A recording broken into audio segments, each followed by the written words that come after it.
Hello बच्चों, this is Dolly Sharma, your own chemistry ma'am. And last class में बेटा हमने क्या पढ़ा था वेस्पर थ्योरी में, उसी को हम कंटिन्यू करेंगे। वेस्पर थ्योरी को कंप्लीट करते हुए हम कुछ क्वेश्चन प्रैक्टिस करेंगे और उसके बाद हम स्टार्ट करेंगे rest topics of this chapter.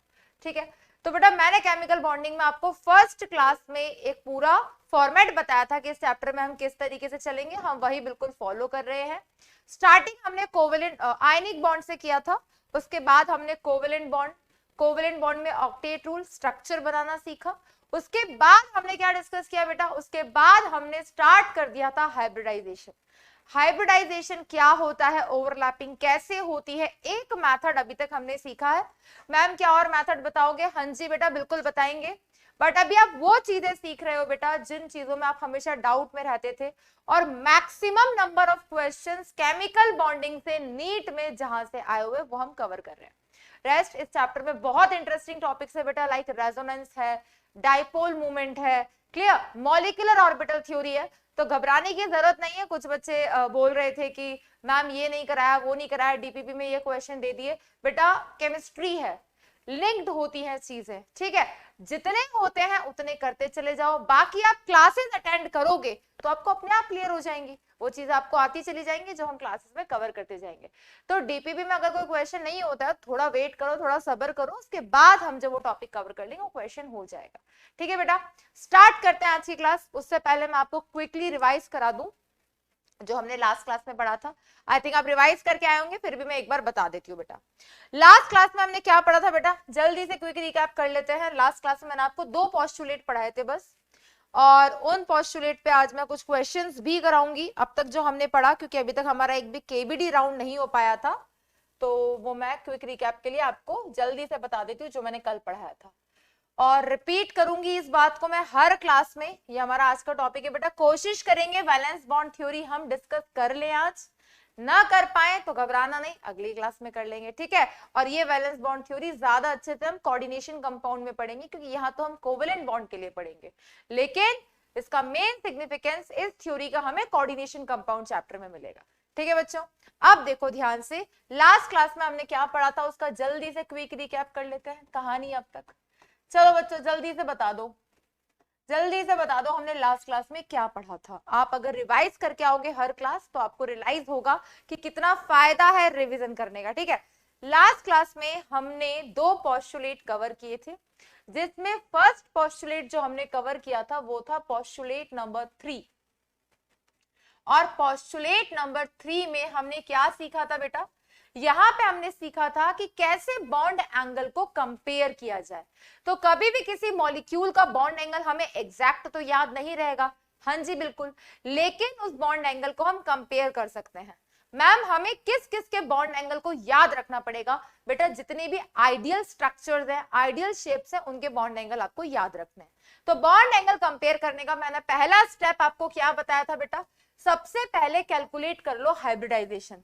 जिसका परसेंट एस कैरेक्टर जितना ज्यादा होगा उसका बॉन्ड एंगल उतना ज्यादा होगा, यही हमने डिस्कस किया था।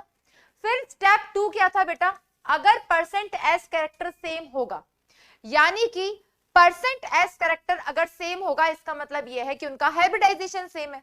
अगर उनका हाइब्रिडाइजेशन सेम है तो क्या देखोगे बेटा, लोन पेयर देखोगे, जिसमें जितने ज्यादा लोन पेयर उसका बॉन्ड एंगल उतना कम होगा, क्योंकि हमने पोस्टुलेट नंबर 2 में पढ़ा था कि लोन पेयर जितने ज्यादा होते हैं वो उतना ज्यादा रिपल्जन करते हैं, रिपल्जन करते हैं तो वो बॉन्ड एंगल को कम करते हैं। ठीक है, फिर अगर लोन पेयर भी सेम होगा तो हम क्या देखेंगे, फिर हम चेक करेंगे बेटा क्या, इलेक्ट्रोनेगेटिविटी। अगर सेंट्रल एटम की इलेक्ट्रोनेगेटिविटी ज्यादा है, अगर सेंट्रल एटम की इलेक्ट्रोनेगेटिविटी ज्यादा है सराउंडिंग एटम से, तो उस केस में उसका बॉन्ड एंगल क्या होगा बेटा, ज्यादा होगा। और अगर सराउंडिंग एटम की इलेक्ट्रोनेगेटिविटी ज्यादा है तो उसका बॉन्ड एंगल कंपैरेटिवली कम होगा। क्लियर बेटा, ये हमने यहां से सीखा था। उसके बाद हमने जो पोस्टुलेट डिस्कस किया था उस पोस्टुलेट नंबर 4 में क्या पढ़ा था बेटा अपन ने, पोस्टुलेट नंबर 4 ये कहता है if all electron pair around the central atom are bond pair or there is no lone pair and all the surrounding atoms are identical, then the molecule possesses ideal shape. Clear? तो कोई भी molecule जिसमें क्या हो बेटा, कोई भी molecule जिसमें कोई भी लोन पेयर ना हो और all surrounding atoms are identical, all surrounding atoms are identical. तो उस केस में क्या होगा बेटा, उस केस में जो हमारा मॉलिक्यूल होगा वो मॉलिक्यूल कैसी शेप देगा बेटा, आइडियल शेप देगा। और उस केस में हमारे एटम की इलेक्ट्रोनेगेटिविटी चेंज होने पर भी, हमारा जो सेंट्रल एटम बोल लो या सराउंडिंग एटम बोल लो, उनके चेंज होने पर भी उनका बॉन्ड एंगल अफेक्ट नहीं होगा, उनका बॉन्ड एंगल नॉट चेंज, कोई चेंज नहीं होगा। क्लियर? तो उसके लिए हमने कुछ क्वेश्चंस भी किए थे विद एग्जांपल्स, वो हमने डिस्कस किया था। तो पहला हमने कल ये डिस्कस किया था, दूसरा हमने कल ये डिस्कस किया था बेटा, और थर्ड पॉइंट हमने कल क्या डिस्कस किया था बेटा, थर्ड पॉइंट कल हमने डिस्कस किया था कि टोटल बॉन्ड एंगल्स कैसे कैलकुलेट करते हैं। तो किसी भी मॉलिक्यूल में टोटल बॉन्ड एंगल्स कैलकुलेट करने का क्या फॉर्मूला बताया था बच्चों मैंने आपको, that is factorial n upon 2 into factorial n minus 2, right? यही फॉर्मूला हमने डिस्कस किया था। यहां पर n हाइब्रिडाइजेशन नहीं होता, यहां पर n होता है number of surrounding atom. Clear बेटा? यहां पे n क्या होता है, नंबर ऑफ सराउंडिंग एटम होता है। तो हम एक्सपेक्टिंग आप लोग अब तक काफी बच्चों ने वो लेक्चर देख लिया होगा, और अगर मुझे उस लेक्चर के ड्यूरेशन में कोई डाउट दिखा है आप लोगों का, तो क्योंकि अपनी लाइव क्लास नहीं है, बट कोई बात नहीं, कोई बात नहीं, लाइव क्लास नहीं है, मैं देख लेती हूँ कोई ऐसा डाउट जो किसी बच्चे का जेन्यून हो, क्योंकि हमारा लाइव नहीं हो पा रहा है, बट हम रिकॉर्डेड में भी लाइव वाली फील लेंगे बेटा। मैं आपके डाउट्स देख लेती हूँ, अगर मुझे लगता है कि कोई भी डाउट जेन्यून है उससे मैं अभी बता देती हूँ, ठीक है? क्योंकि लेक्चर आप लोग देख चुके होंगे अभी तक। तो बस 1 मिनट होल्ड करो बेटा, तब तक आप बैक नोट्स को रिवाइज कर लो। रेस्ट आज मैं क्वेश्चन कराने वाली हूँ, तो और अच्छे से सारी चीजें क्लियर हो जाएंगी। इतने सारे यकीन हैं, समझ नहीं आ रहा कौन सा यकीन मैं ढूंढ रही हूँ। यकीन, चलो क्लासरूम केमिस्ट्री, नहीं दूसरा बैच आ गया। चलो ठीक है बेटा, डाउट्स फिर मैं अगली क्लास में ले लूंगी। तो नीचे आप जो डाउट्स लिख दोगे ना वो मैं इंक्लूड कर लूंगी। रेस्ट काफी बच्चों को सारी चीजें क्लियरली हो जा रही है, बस 1 मिनट में देख लेती हूँ, ठीक है? हाँ, कल वेस्पर थ्योरी किया था। Thank you ma'am, thank you ma'am. Ma'am angle लिखना जरूरी है, लाइक आपने स्लाइड में लिखा है। हाँ बेटा, एंगल मैंने कहा ना, आइडियल शेप्स का याद रखना। आइडियल शेप्स बोले तो trigonal, planar, linear. Bond angle लिखना जरूरी नहीं है, वो मैंने इसलिए लिखा ताकि आप इमेजिन कर पाओ, क्योंकि मैंने जो चीज ड्रॉ करके बता दी तो हम 2D में देख रहे हैं शेप्स को, लेकिन मैंने 3D में ड्रॉ करके बता दिया, लेकिन वो हमेशा याद रहे ऐसा जरूरी नहीं है। तो कैसे पता चलेगा कि इसमें 10 बॉन्ड एंगल थे, वो पता चल जाए, इसलिए मैंने उसको लिख के रिप्रेजेंट कर दिया, ठीक है? Thank you thank you thank you ma'am. Last class के डीपीबी में सिग्मा और पाई बॉन्ड कैलकुलेशन के काफी सवाल थे, वो थोड़ा डिटेल में बता देते तो अच्छा रहता। रुखसार का डाउट है, अभी बता देते हैं बेटा, मैं साइड में लिख लेती हूँ। Sigma and pi bond count करने में आपको दिक्कत आ रहा है, ठीक है मैम? मजा आ रहा है इनऑर्गेनिक में, वेरी गुड, गर्दा गर्दा हो गया, वेरी नाइस। डीपीपी के क्वेश्चंस इतने अलग क्यों मिल रहे हैं बेटा? डीपीपी के क्वेश्चंस अलग मिल रहे हैं, मैंने अभी क्लास में आते ही वो चीज बोली, घबराने की जरूरत नहीं है आपको। आज की क्लास में जो नहीं है वो अगली क्लास में हो जाएगा। तो बेटा टॉपिक है, अगर कोई क्वेश्चन नहीं है तो उसको मार्क कर लिया करो। जिस दिन चैप्टर खत्म हो अपने सारे डीपीपी से वापस गो थ्रू होना, जो क्वेश्चन नहीं हुए थे वो हो जाएंगे सब, ठीक है? ओके ओके ओके, चलो 1 रॉन्ग, बाकी करेक्ट बच्चों ने मेंशन कर रखा है। Thank you thank you thank you ma'am. Total bond angle के फॉर्मूले में सुमालिया भट्टाचार्य का डाउट है, में क्या n upon 2 into n minus 1 की जगह में n इंटू n माइनस 2/2 लिख सकते हैं? क्योंकि मैंने सॉल्व करके देखा, आंसर सेम आ रहा है। Thank you ma'am. बेटा शुमाइला, इतना दिमाग ना लगाओ, जो फॉर्मूला बताया है उसी को फॉलो करो। फॉर्मूले तो बहुत सारे डिफाइन हो सकते हैं, वैल्यू बहुत सारे तरीके से सेम आ सकती है, लेकिन आप एक फॉर्मूला लिखवाया, उस एक फॉर्मूले को याद रखो बेटा। टोटल बॉन्ड एंगल डायरेक्ट कैसे निकालना है। तो ये मेरा रिक्वेस्ट है कि आप उसी से सॉल्व करो, ठीक है। रेस्ट अफसाना, thank you thank you thank you. Total bond angle, एक और पीयूष ने भी सेम चीज लिखी है कि क्या मैम ऐसे भी लिख सकते हैं। बेटा जो बताया है वही लिख लो ना मैम। प्लीज एवरीडे क्लास में आप एक सॉन्ग गा देना स्टूडेंट्स के लिए, कौशिक दास जी बोल रहे हैं। ठीक है बेटा, सुना देंगे। पहले आप ऐसा परफॉर्म करो, मुझे केमिस्ट्री में 180 में से 180 लाके दिखाओ, मैं सॉन्ग भी सुना दूंगी, शायरी भी सुना दूंगी, ठीक है। रुखसार मैम, बॉन्ड एंगल कैलकुलेट करने के लिए सेम रिपीट। डॉक्टर वाया, कभी समझा नहीं आता तो आज पूरा क्रिस्टल क्लियर होगा। वाह, अरे बच्चे सब समझ आएगा, रोज रेगुलर क्लास लिया करो, सब समझ आएगा, ठीक है। Rukhsar, thank you so much ma'am, you are the best, recorded best है मैम। बेटा देखो, रादर देन जिसको जैसा जचता है, अपना बैच तो रिकॉर्डेड है, ठीक है। मुझे भी ज्यादा मजा तब आता है जब लाइव क्लास होती है, लेकिन बेटा जब बैच लॉन्च हुआ था तो वाकई में रिकॉर्डेड था। कभी कभी जब ज्यादा हेक्टिक शेड्यूल होता है, हम रिकॉर्ड नहीं कर पाते तो लाइव ले लेते हैं, ठीक है। फिर भी पीवाईक्यू पक्का अपने लाइव होंगे, तो घबराना मत, पढ़ते जाओ साथ साथ। Thank you ma'am, awesome lecture, crystal clear crystal clear. और तो मुझे कोई ऐसा जेन्युइन डाउट नहीं लग रहा, ठीक है। फिर भी कोई बात नहीं, आगे भी डाउट आएंगे तो हम डिस्कस कर लिया करेंगे, ठीक है। तो आप ऐसा मत सोचना कि लाइव क्लास नहीं हो रही है तो आपके डाउट्स रह जाएंगे। डॉली मैम की बेस्ट कोशिश रहेगी बेटा आप लोगों के साथ कि आप पूरी ऑफलाइन की फील के साथ सारी चीजें सीखो। Thanks a lot ma'am. तो मैं आपके जो रिकॉर्डेड में नीचे आप कमेंट्स लिखते हो ना, मैं रोज फॉलो अप करती हूँ बेटा, उन्हें सब पढ़ती हूँ, और जहां मुझे चीजें लगती हैं कि इसे बताना चाहिए उसे मैं बताने की कोशिश करूंगी। कभी टाइम कम होगा तो मैं क्लास में ही सारे गो थ्रू हो जाऊंगी, जिससे कोई अगर जेन्युइन डाउट होगा तो हम उसे क्लास में डिस्कस कर लेंगे, क्योंकि वो और भी बच्चों का डाउट हो सकता है। Ma'am number of bond angles का ये भी हो सकता है क्या? काफी बच्चों ने सेम चीज लिखी है कि नंबर ऑफ बॉन्ड एंगल्स का यही फॉर्मूला हो सकता है क्या? अरे नलायको, जो बताया उसमें खुश नहीं रह सकते क्या? जितना है उसमें खुश रहो, ठीक है। थैंक यू मैम, सब समझ आ गया। बीच में गाना मत गाया करो, बहुत डिस्ट्रैक्शन होता है। शुभम बुमन जी ने बोला है बीच में गाया मत गाया करो। चलो ठीक है, नहीं गाएंगे, माइक ऑफ कर दूंगी, उसके बाद गुनगुनाऊंगी, ठीक है। मैं तो तुम्हें लिखने का टाइम देती हूँ ना, तब गाने लिख जाती हूँ। Thank you thank you thank you. अरे अर्नब में ठीक है ठीक है ठीक है। हलवा लग रहा है, बिल्कुल हलवा, क्या बिल्कुल हलवा, गुलाब जामुन सब लगना चाहिए, एकदम आसान लगना चाहिए, इसलिए मैं इतना क्वेश्चन प्रैक्टिस करा रही हूँ बेटा। केबीडी में बहुत मजा आता है, मुझे भी बहुत मजा आता है जब तुम लोग लाइव मेरे सामने होते हो, ठीक है। लाइव लाइव लाइव, प्यारे नालायक, हाँ हो तुम लोग, ठीक है।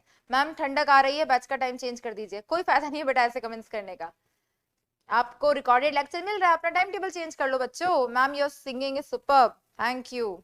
चलो बेटा, मुझे नहीं लगता कि अब कोई ऐसा डाउट है। मैम प्लीज लाइव क्लास लो ना, मगर आप लाइव लोगे तो बच्चा रिकॉर्डेड देखता है, वो बाद में देख सकता है, बट मैम हमें तो लाइव ही अच्छा लगता है। और फिजिक्स वाला नाम से इस बच्चे ने कमेंट किया हुआ है बेटा, मेरे सारे बैचेस लाइव हैं except this batch, Arjuna, accelerate and Lakshya NEET भी। बट कोई बात नहीं, आपसे मैं बातें कर रही हूँ ना, आपके कमेंट्स में पढ़ रही हूँ जो आपने लिखे हैं। Good morning good morning good morning. चलो कल की क्लास में, मतलब अभी तक ऐसा कोई डाउट नहीं है, फिर भी होगा तो मैं उसे नेक्स्ट क्लास में डिस्कस कर लूंगी, क्योंकि कुछ बच्चे बाद में भी लेक्चर देखते हैं। तो लास्ट क्लास में हमने बस इतना पढ़ा था, और अगर हमने बस इतना पढ़ा था तो मैंने आपको प्रॉमिस किया था कि आफ्टर सम टाइम हम क्वेश्चन प्रैक्टिस करते रहेंगे। तो जल्दी से हम स्टार्ट करते हैं question round. I am expecting कि ये सारी चीजें आपको एकदम क्रिस्टल क्लियर है। अगर क्लियर है तो कॉन्फिडेंस के लिए हमें क्वेश्चन प्रैक्टिस करना बहुत जरूरी है। और ये रहा आपकी स्क्रीन पे पहला क्वेश्चन। आज के जो इनिशियल क्वेश्चन है केबीसी टाइप के ऑप्शन वाले, वो मैंने 8 to 9 क्वेश्चंस रखे हैं। रेस्ट अभी कुछ क्वेश्चंस मैंने लिख दिए थे, क्योंकि हैंड रिटन ही लिख दिए, टाइम थोड़ा कम था, पीपीटी नहीं बन पाई, तो हैंड रिटन क्वेश्चन है, कोई बात नहीं। क्वेश्चन करो बेटा, साथ साथ चीजें डिस्कस करेंगे, साथ साथ कवर करते चले जाएंगे। जल्दी से इस क्वेश्चन को आप लोग सॉल्व करना है यहाँ पे वीडियो पॉज करके, और फिर अपना आंसर मैच करना, ठीक है बेटा। जल्दी से देखो, इसका आंसर बताओ क्या आएगा। क्या पूछा है क्वेश्चन में? In which of the following set of compound ion has linear shape? इनमें से किसकी शेप लीनियर होगी? अच्छा एक बात बताओ बेटा, लीनियर शेप कब होती है? लीनियर शेप कब कब होती है? हमने ये देखा था, एक केस हमारा पास हुआ करता था, जब जब n की वैल्यू 2 होती है और 2 बॉन्ड पेयर और 0 लोन पेयर होते हैं, तब तब हमेशा शेप लीनियर होती है। एक और चीज हमने डिस्कस की थी, जब जब n की वैल्यू 6 होती है, जब जब n की वैल्यू 6 होती है, हाइब्रिडाइजेशन जब sp3d2 होता है और उस केस में सॉरी बेटा गलत केस बताने लग गई थी मैं, हमारे पास सेकेंड केस और कब होता है बेटा, जब हमारे पास n की वैल्यू कितनी होती है 5, हाइब्रिडाइजेशन sp3d2d होता है और उस केस में जब 2 बॉन्ड पेयर और 3 लोन पेयर होते हैं तब भी शेप हमारे पास लीनियर होती है। तो कुल मिला के फिर से काम क्या आ रहा है बेटा, काम आ रहा है हाइब्रिडाइजेशन। तो मैंने अपनी क्लास में जिस दिन मैंने शुरू किया था हाइब्रिडाइजेशन, मैंने कहा था कि हमारे जो मैक्सिमम नंबर ऑफ क्वेश्चन इस चैप्टर के वो मैं आपको हाइब्रिडाइजेशन से रिलेट करके सॉल्व करवाऊंगी और आप खुद ऑब्जर्व करोगे जब हम पीवाईक्यू भी डिस्कस करेंगे ना तब भी देखना बेटा हर चीज में हाइब्रिडाइजेशन आ ही जाता है। इसलिए मैं पहले वो टॉपिक कवर करवा रही हूँ बेटा जिसमें हाइब्रिडाइजेशन आता है, ठीक है। तो अब सबसे पहला पेयर देखो बेटा, उसमें ये बोला है कि ऐसा कौन सा है जिसमें तीनों कैसे हैं, लीनियर है। फर्स्ट ऑप्शन हमको क्या दिया, फर्स्ट ऑप्शन हमको दिया CH4 and NH4 plus and BH4 minus. अब तो बच्चों आप लोगों को इतनी प्रैक्टिस हो गई है, किस चीज की प्रैक्टिस हो गई है कि आप जल्दी जल्दी हाइब्रिडाइजेशन खुद से निकाल लो। तो यहां पर सेंट्रल एटम कौन है बेटा, कार्बन। कार्बन के वैलेंस इलेक्ट्रॉन कितने 4 यूनिवैलेंट स्पेसेस हैं, 4 + 4/2 किया आया 4, हाइब्रिडाइजेशन sp3। तो ये तो कंपटीशन से बाहर हो गया पहले। क्यों बाहर हो गया बेटा कंपटीशन से, क्योंकि दो ही पॉसिबल केस में हमारे पास शेप लीनियर हो सकती है, ठीक है, और ये ऑप्शन कंपटीशन से बाहर। सेकंड हमको क्या दिया था बेटा, सेकंड पेयर हमको दिया था that is CO3 - 2 NO3 - and BF3। Clear. इस केस में भी हम क्या करेंगे, इस केस में भी हम क्या चेक करेंगे बेटा, सबसे पहले हाइब्रिडाइजेशन। तो यहां पे हमने देखा सेंट्रल एटम कार्बन, कार्बन के valence electron 4, oxygen is divalent, no univalent species, जितना नेगेटिव चार्ज है उतना प्लस कर देंगे। 4 + 2 किया आया 6, 6/2 किया आया 3 और हाइब्रिडाइजेशन आ गया sp2। अगेन ये ऑप्शन भी कंपटीशन से बाहर, क्योंकि यहां पर पहले ही मॉलिक्यूल का अगर sp2 आ गया तो हमसे तो पूछा है इनमें से कौन से सेट में लीनियर शेप है आयन की, ठीक है। नेक्स्ट देखो बेटा ऑप्शन सी, ऑप्शन सी में हमको क्या बोला, NO2 + CO2 एंड XeF2। देख लेते हैं बेटा, थर्ड ऑप्शन हमने लिखा क्या था बेटा, NO2 + CO2 एंड XeF2। इसमें भी बेटा अपन क्या करेंगे, इसमें भी हम यहां पर पहले हाइब्रिडाइजेशन कैलकुलेट करेंगे। सेंट्रल एटम कौन है बेटा, नाइट्रोजन। नाइट्रोजन के वैलेंस शेल में कितने इलेक्ट्रॉन बेटा, 5 वैलेंस इलेक्ट्रॉन। क्लियर। और यहाँ पे जितना पॉजिटिव चार्ज है उतना माइनस कर देंगे। 5 - 1, ऑक्सीजन तो डाइवैलेंट है। क्लियर। 5 - 1 क्या आया 4, 4/2 क्या आया 2, तो हाइब्रिडाइजेशन sp हो गया। और surrounding atom 2 bond pair 0 lone pair, बिल्कुल शेप क्या हो गई बेटा, लीनियर हो गई। नेक्स्ट एग्जांपल देख लो बेटा, सेंट्रल एटम कार्बन, हाइब्रिडाइजेशन निकाल रही हूं मैं सबका, और ये हाइब्रिडाइजेशन जो हमने सेकेंड क्लास में सीखा था वो अब आने वाली हर क्लास में काम आ रहा है, ठीक है। तो carbon valence electron 4, no univalent species, no charge, तो 4/2 कितना आ गया 2, हाइब्रिडाइजेशन sp। दो सराउंडिंग एटम तो 2 bond pair 0 lone pair, again shape क्या आ गई, linear. Clear. XeF2, central atom कौन, जिनॉन, वैलेंस इलेक्ट्रॉन कितने 8, दो सराउंडिंग एटम दोनों यूनिवैलेंट, 8 + 2 किया कितना आया बेटा 10, 10/2 किया कितना आया 5, जब जब n की वैल्यू 5, हाइब्रिडाइजेशन sp3d। भाई समझ तो आ रहा है ना मैं कर क्या रही हूँ, हाइब्रिडाइजेशन कैलकुलेट कर रही हूँ मैं सबसे पहले, ठीक है, और वो कैलकुलेट करना सबको आता है। और यहाँ पर सराउंडिंग एटम कितने हैं 2, तो 2 बॉन्ड पेयर 3 लोन पेयर, इस केस में भी शेप क्या हुआ करती थी बेटा, लीनियर। तो ये आ गया ऑप्शन कंपटीशन के अंदर और ये हो गया हमारा आंसर। क्लियर हो गया बेटा। मैं फोर्थ ऑप्शन को भी जस्टिफाई तो कर ही देती हूँ बेटा। डी ऑप्शन हमें क्या दिया है, BeCl2, नेक्स्ट हमको दिया है BCl3 और नेक्स्ट हमको दिया है CH4। हम इतनी बार इस CH4 का हाइब्रिडाइजेशन निकाल चुके हैं कि हमें याद हो चुका है कि CH4 का हाइब्रिडाइजेशन sp3 आना है, और जैसे ही sp3 आया ये ऑप्शन कंपटीशन से बाहर हो गया। क्यों? क्योंकि इन दोनों में से अगर कोई केस होता तब तो शेप हमारी क्या हो सकती थी बेटा?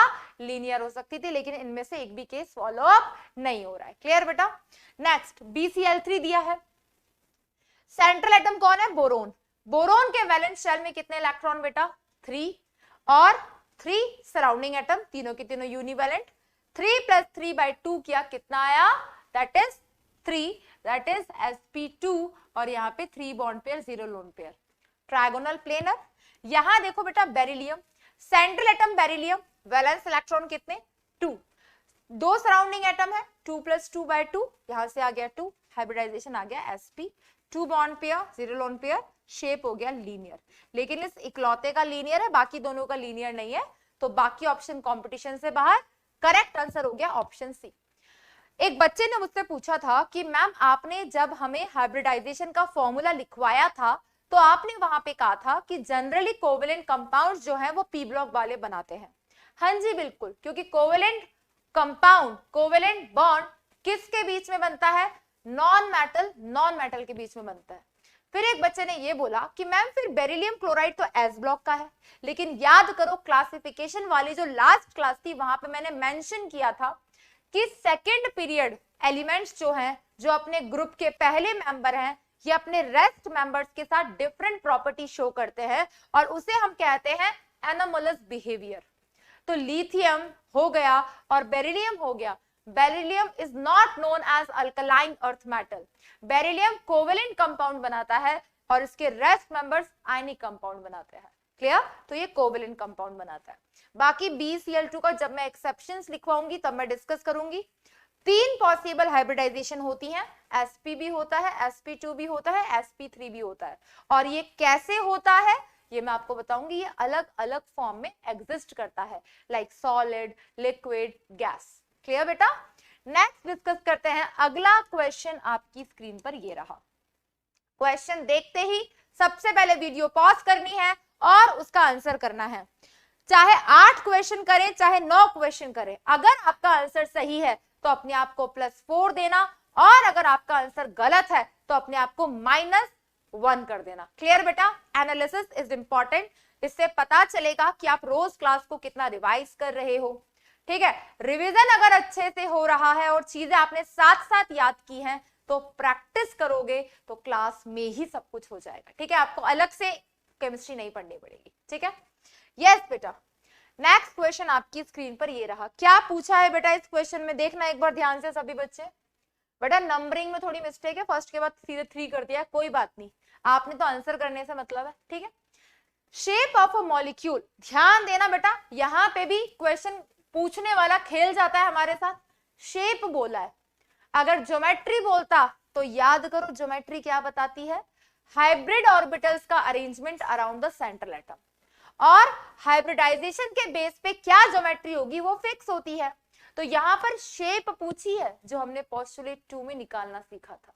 अगर किसी भी मॉलिक्यूल का हाइब्रिडाइजेशन सेम है तो उसकी ज्योमेट्री फॉरएवर सेम होगी, लेकिन उसका शेप सेम हो ऐसा जरूरी नहीं है।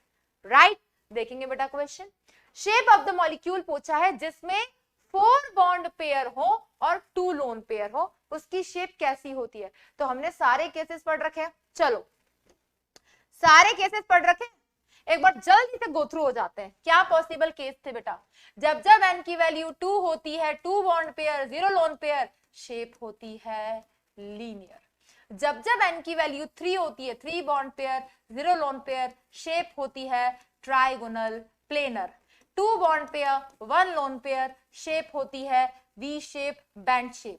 जब जब n की वैल्यू 4 होती है, हाइब्रिडाइजेशन तो कंफर्म है हमेशा sp3। 4 bond pair 0 lone pair, shape होती है tetrahedral. 3 bond pair 1 lone pair, shape होती है trigonal pyramidal. 2 bond pair 2 lone pair, shape होती है वी शेप, बैंड शेप। ये मैं पता है बार बार क्यों लिख रही हूँ, कुछ बच्चों ने इस वाली क्लास में ये कमेंट कर रखा था, मैम ये सारा याद करना पड़ेगा क्या? अरे एक बार याद करके तो देखो, एक बार याद करोगे ना तो इतना मजा आ जाएगा कि फिर कोई दिक्कत ही नहीं आएगी। ठीक है? नेक्स्ट बेटा, n = 5। क्या पॉसिबल केस थे? 5 bond pair 0 lone pair, trigonal bipyramidal. 4 bond pair 1 lone pair, के shape, seesaw, distorted tetrahedral, 3 bond pair, 2 lone pair, T shape, 2 bond pair, 3 lone pair, linear. n is equals to 6, 6 bond pair, 0 lone pair, क्या थे बेटा shape? Octahedral बोल लो, square, bye pyramidal बोल लो। 5 bond pair, 1 lone pair, क्या बोलोगे बेटा यहाँ पे? Square pyramidal, pyramidal. क्लियर? और अगर 4 बॉन्ड पेयर, 2 लोन पेयर, तो शेप क्या होती थी बेटा? Square planar. याद आ गया? 2-3 बार और करोगे सब याद हो जाएंगे एक ही बार में, ठीक है? और हमेशा के लिए कोई गलती नहीं होगी। n की वैल्यू 7 हो, हाइब्रिडाइजेशन तो sp3d3 होता ही है। 7 bond pair, 0 lone pair, pentagonal bipyramidal. 6 bond pair, 1 lone pair, क्या शेप हो जाएगी बेटा?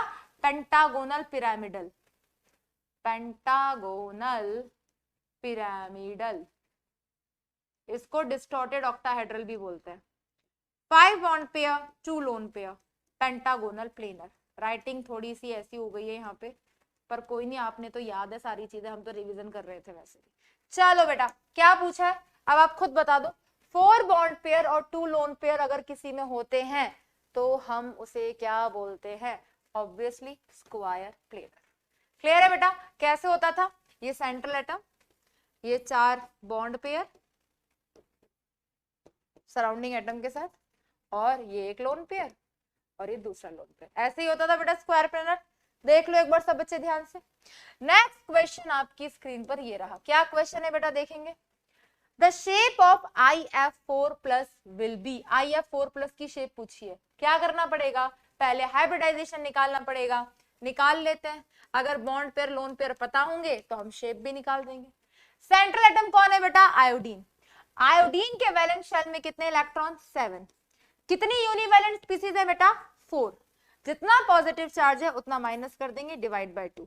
कितना आ गया? 7, 8, 9, 10, 11, 12। 12 बाय 2 किया, कितना आया? 6। हाइब्रिडाइजेशन क्या आ गया? sp3d2। समझ तो आ रहा है ना क्या कर रहे हैं? हाइब्रिडाइजेशन निकाला है हमने। 7, 8, 9, 10, 11, 11 -1, 10, 10 ओहो गलती कर दी। 7 -1 6, 6 + 4 10, 10 बाय 2 5, n की वैल्यू 5, हाइब्रिडाइजेशन sp3d। क्लियर? और इस केस में कितने सराउंडिंग एटम है? 4। और जब जब 4 बॉन्ड पेयर और 1 लोन पेयर होता है तो उसे हम क्या कहते हैं बेटा? उसे हम कहते हैं के शेप। उसे हम क्या कहते हैं? सीसॉ। तो देख लो बेटा कौन सा आंसर जस्टिफाई हो रहा है। जल्दी से देख लो बेटा क्वेश्चन नंबर 4 का आंसर। स्क्वायर प्लेनर कंपटीशन से बाहर, टेट्राहेड्रल कंपटीशन से बाहर, लीनियर कंपटीशन से बाहर, seesaw will be the answer. Clear हो गया बेटा? शेप बोला है, ज्योमेट्री अगर बोलता तो लीनियर भी ठीक था। 2 बॉन्ड पेयर 3 लोन पेयर में लीनियर भी होता है sp3d में। नेक्स्ट क्वेश्चन देखेंगे बेटा, आपके सामने ये रहा। क्या पूछा है? Which of the following has pyramidal shape. Ma'am कौन सी पिरामिडल? ऑब्वियसली मेंशन ना करे तो वो कौन सा पिरामिडल बोल रहा है बेटा? वो बोल रहा है ट्राइगोनल, ट्राइगोनल पिरामिडल। क्लियर बेटा? जल्दी से चारों ऑप्शन देखो बेटा और अपना आंसर निकालो। सबसे पहले बोल दिया उसने BF3। अब BF3 में सेंट्रल एटम बोरोन है। बोरोन के वैलेंस शेल में कितने इलेक्ट्रॉन बेटा? बोरोन के वैलेंस शेल में 3 इलेक्ट्रॉन। तो 3 प्लस फ्लोरीन, तीनों यूनिवैलेंट है, तीनों सराउंडिंग एटम। 3 + 3 बाय 2 किया, कितना आया बेटा? 3। हाइब्रिडाइजेशन आया sp2। सराउंडिंग एटम कितने हैं? 3। तो यहां से क्या आ गया? 3 bond pair 0 lone pair. 3 bond pair 0 lone pair आया तो शेप कैसा हो गया बेटा? Trigonal planar. हमसे पूछा क्या है कि इनमें से कौन पिरामिडल होगा, तो ये तो पहले कंपटीशन से बाहर हो गया जैसे ही sp2 आया। क्लियर? बी ऑप्शन हमें क्या दिया बेटा? बी ऑप्शन हमें दिया H3O plus, central atom oxygen, valence shell में 6 इलेक्ट्रॉन, तीनों सराउंडिंग एटम यूनिवैलेंट है, जितना पॉजिटिव उतना माइनस कर देंगे, डिवाइड बाय 2। कितना आ गया बेटा? 8 बाय 6, 7, 8, 9, 9 - 1 8, 8 बाय 2 किया 4। हाइब्रिडाइजेशन आ गया sp3। अब इस केस में कितने सराउंडिंग एटम है? 3 सराउंडिंग एटम है, तो 3 बॉन्ड पेयर 1 लोन पेयर। अगर 3 बॉन्ड पेयर और 1 लोन पेयर हैं तो इस केस में शेप कैसी हुआ करती थी बेटा? That is trigonal pyramidal. So that will be the answer. क्या आंसर आ गया बेटा? Option B. लेकिन हम ये भी देखेंगे बाकी ऑप्शन गलत क्यों है, उनकी भी निकाल देते हैं। सी ऑप्शन क्या दिया बेटा? सी ऑप्शन दिया NO3 माइनस। सबसे पहले हाइब्रिडाइजेशन निकाल देते हैं। सेंट्रल एटम कौन? नाइट्रोजन। नाइट्रोजन के वैलेंस शेल में कितने इलेक्ट्रॉन? 5। 5 + 1 किया आया 6, 6/2 किया आया 3, हाइब्रिडाइजेशन आया sp2 and surrounding atom 3 bond pair 0 lone pair, shape हो गई बेटा ट्राइगोनल प्लेनर। तो ये ऑप्शन भी कंपटीशन से बाहर। डी ऑप्शन देखेंगे बेटा, CO3 - 2, central atom carbon. Carbon के वैलेंस इलेक्ट्रॉन 4, यूनिवैलेंट स्पीसीज 0, जितना माइनस चार्ज है उतना प्लस कर देंगे, तो +2/2 किया, कितना आ गया बेटा? 6/2, 3 आ गया, हाइब्रिडाइजेशन sp2 आ गया, 3 बॉन्ड पेयर 0 लोन पेयर, तो शेप क्या हो गई? Trigonal planar. तो कंफ्यूज मत होना बेटा, ट्राइगोनल प्लेनर, ट्राइगोनल पिरामिडल दोनों एकदम अलग अलग शेप है, जिनमें से हमें यहाँ पर अगर पिरामिडल बोल रहा है तो वो बात कर रहा है ट्राइगोनल पिरामिडल की। So the final answer will become option B. Clear हो गया होगा बेटा? नेक्स्ट क्वेश्चन देखेंगे आपकी स्क्रीन पर, ये रहा। जल्दी से सॉल्व करो बेटा, यहाँ पे वीडियो पॉज करके जल्दी से सॉल्व करो इसे।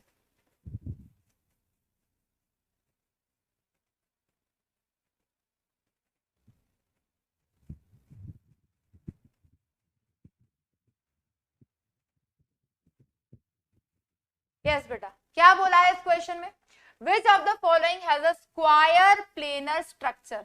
बेटा फिर से बोल रही हूँ, ज्योमेट्री हाइब्रिडाइजेशन के बेस पर डिसाइड होती है, स्ट्रक्चर और शेप एक ही बात है, स्ट्रक्चर और शेप एक ही बात है, वो बॉन्डेड पेयर्स का जो अरेंजमेंट है अराउंड द सेंट्रल एटम उसे बताता है। इस केस में हमें बोला है इनमें से कौन सा स्क्वायर प्लेनर है, और स्क्वायर प्लेनर होने के लिए हमें ये पता है कि n की वैल्यू जब 6 होती है हाइब्रिडाइजेशन sp3d2 होता है, और उस केस में अगर 4 बॉन्ड पेयर हैं और 2 लोन पेयर हैं तो उस केस में शेप हमेशा कैसी होती है? शेप हमेशा स्क्वायर प्लेनर होती है। क्लियर हो गया होगा बेटा? अब देखो यहाँ पे ध्यान से 4 ऑप्शन दे रखे, पहला दिया है NH4+, फर्स्ट ऑप्शन दिया NH4+। तो देखो बेटा हर क्वेश्चन में मैं हाइब्रिडाइजेशन कैलकुलेट कर रही हूँ, इसीलिए मैंने उस दिन हाइब्रिडाइजेशन को बहुत धीरे धीरे पढ़ाया था और 14-15 एग्जाम्पल पहले ही करवा दिए थे। तो एक भी क्लास स्किप नहीं करनी है, कंटिन्यू रहना है, रेगुलर रहना है और बिल्कुल बैकलॉग नहीं रखना है, ठीक है? देखो बेटा सेंट्रल एटम कौन है बेटा? यहाँ पे नाइट्रोजन। नाइट्रोजन के वैलेंस शेल में कितने इलेक्ट्रॉन बेटा? 5। चारों हाइड्रोजन कैसे है? यूनिवैलेंट है, तो +4 कर दिया, जितना पॉजिटिव चार्ज है उतना माइनस कर दिया, डिवाइड बाय 2 किया, तो यहां से क्या आ गया बेटा? 5 + 4 9, 9 - 1 8, 8/2 किया 4, तो हाइब्रिडाइजेशन आ गया sp3। सराउंडिंग एटम कितने बेटा? 4, तो 4 बॉन्ड पेयर और 0 लोन पेयर, तो इस केस में ये ऑप्शन तो कंपटीशन से बाहर, क्योंकि इसकी शेप हो गई टेट्राहेड्रल, तो ये ऑप्शन कंपटीशन से बाहर। सेकेंड ऑप्शन हमें क्या दिया बेटा? BF4-। सबसे पहले हाइब्रिडाइजेशन कैलकुलेट कर लेते हैं। n की वैल्यू क्या दी है? बोरोन, सेंट्रल एटम बोरोन है, बोरोन के वैलेंस शेल में 3 इलेक्ट्रॉन, ठीक है, वैलेंस शेल में 3 इलेक्ट्रॉन। चारों फ्लोरीन यूनिवैलेंट है, हाँ जी, सराउंडिंग एटम जितने भी हैं यूनिवैलेंट है, जितना माइनस चार्ज है उतना प्लस कर देंगे, डिवाइड बाय 2 किया, तो यहां से कितना आ गया बेटा? 4, 5 6 7 8, 8/2 किया आया 4, हाइब्रिडाइजेशन आ गया बेटा इसका sp3, और जितने सराउंडिंग एटम है वो हो गए बॉन्ड पेयर और बचे हुए lone pair, 4 bond pair 0 lone pair, shape again और ज्योमेट्री अगेन क्या हो गई बेटा? टेट्राहेड्रल। थर्ड ऑप्शन देखेंगे बेटा, सी ऑप्शन दिया XeF4। सेंट्रल एटम कौन बेटा? जिनॉन। जिनॉन के वैलेंस शेल में कितने इलेक्ट्रॉन बेटा? 8। 4 फ्लोरीन, चारों फ्लोरीन यूनिवैलेंट है, सराउंडिंग एटम है, तो +4 किया बेटा, डिवाइड बाय 2 किया, कितना आ गया बेटा? 8 9 10 11 12, 12/2 किया आया 6, हाइब्रिडाइजेशन आ गया बेटा sp3d2, और सराउंडिंग एटम कितने हैं? 4, तो यहां पर आ गए 4 बॉन्ड पेयर और बचे हुए हो गए लोन पेयर, और अगर 4 बॉन्ड पेयर और 2 लोन पेयर हैं तो इसकी शेप कैसी हो गई बेटा? इसकी शेप हो गई स्क्वायर प्लेनर। और अगर इसकी शेप स्क्वायर प्लेनर है तो that will be the answer, यही उसने पूछा था। डी ऑप्शन देख लेते हैं बेटा, जस्टिफाई क्या कर रहा है। CCl4 central atom carbon, hybridisation निकाल रहे हैं। कार्बन के वैलेंस शेल में कितने इलेक्ट्रॉन? 4, तो 4 वैलेंस शेल में इलेक्ट्रॉन, प्लस चारों क्लोरीन यूनिवैलेंट है तो 4 + 4 / 2 कितना किया? आया 4, हाइब्रिडाइजेशन आया sp3। अब इस केस में जितने सराउंडिंग एटम है वो बॉन्ड पेयर, बचे हुए लोन पेयर, अगेन शेप आ गई टेट्राहेड्रल। तो क्या आ जाएगा बेटा आंसर? पहले ही आ चुका था ma'am, that is option C. Clear हो रहा है बेटा? इस तरीके से इस टाइप के क्वेश्चंस आ सकते हैं। नेक्स्ट क्वेश्चन देखेंगे बेटा क्या है, molecular shapes with SF4, CF4 and HCF4 are. हमें क्या पूछा है? हमें पूछा है मॉलिक्यूलर शेप पूछी है, ठीक है। तो इनकी जो मॉलिक्यूलर शेप्स है इनमें क्या डिफरेंस है इसकी बात कर रहा है। तो पहले तीनों का hybridisation bond pair lone pair निकाल लेते हैं, क्योंकि बात क्या कर रहा है, the same with 2, 0 and 1 lone pair of electrons HCF4 respectively.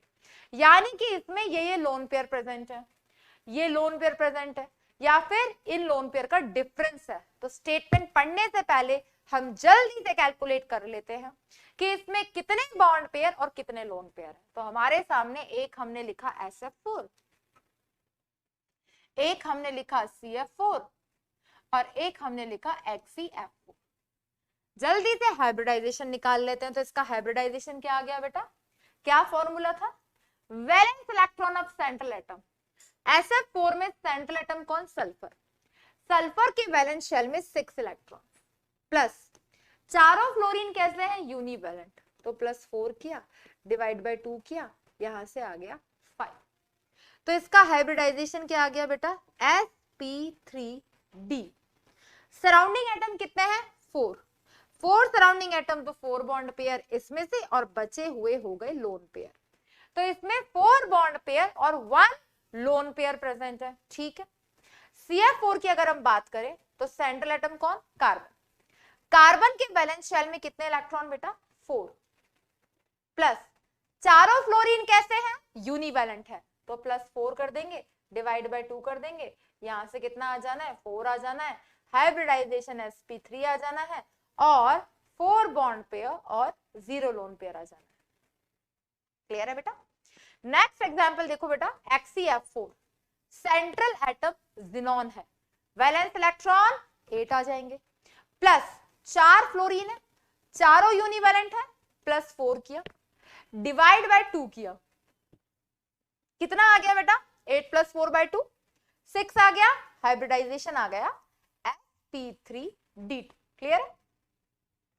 कितने सराउंडिंग एटम है बेटा? 4, तो क्या आ गया? 4 बॉन्ड पेयर और बचे हुए क्या हो गए बेटा? 2 लोन पेयर। अब आप बताओ, ये जो तीनों मॉलिक्यूल हैं, ये तीनों मॉलिक्यूल में सराउंडिंग एटम सब में फ्लोरीन है और सराउंडिंग एटम सब में 4 है, लेकिन इन तीनों में डिफरेंस किस चीज का है? इन तीनों का हाइब्रिडाइजेशन अलग अलग है, इन तीनों के लोन पेयर अलग अलग है, बॉन्ड पेयर तीनों में सेम है।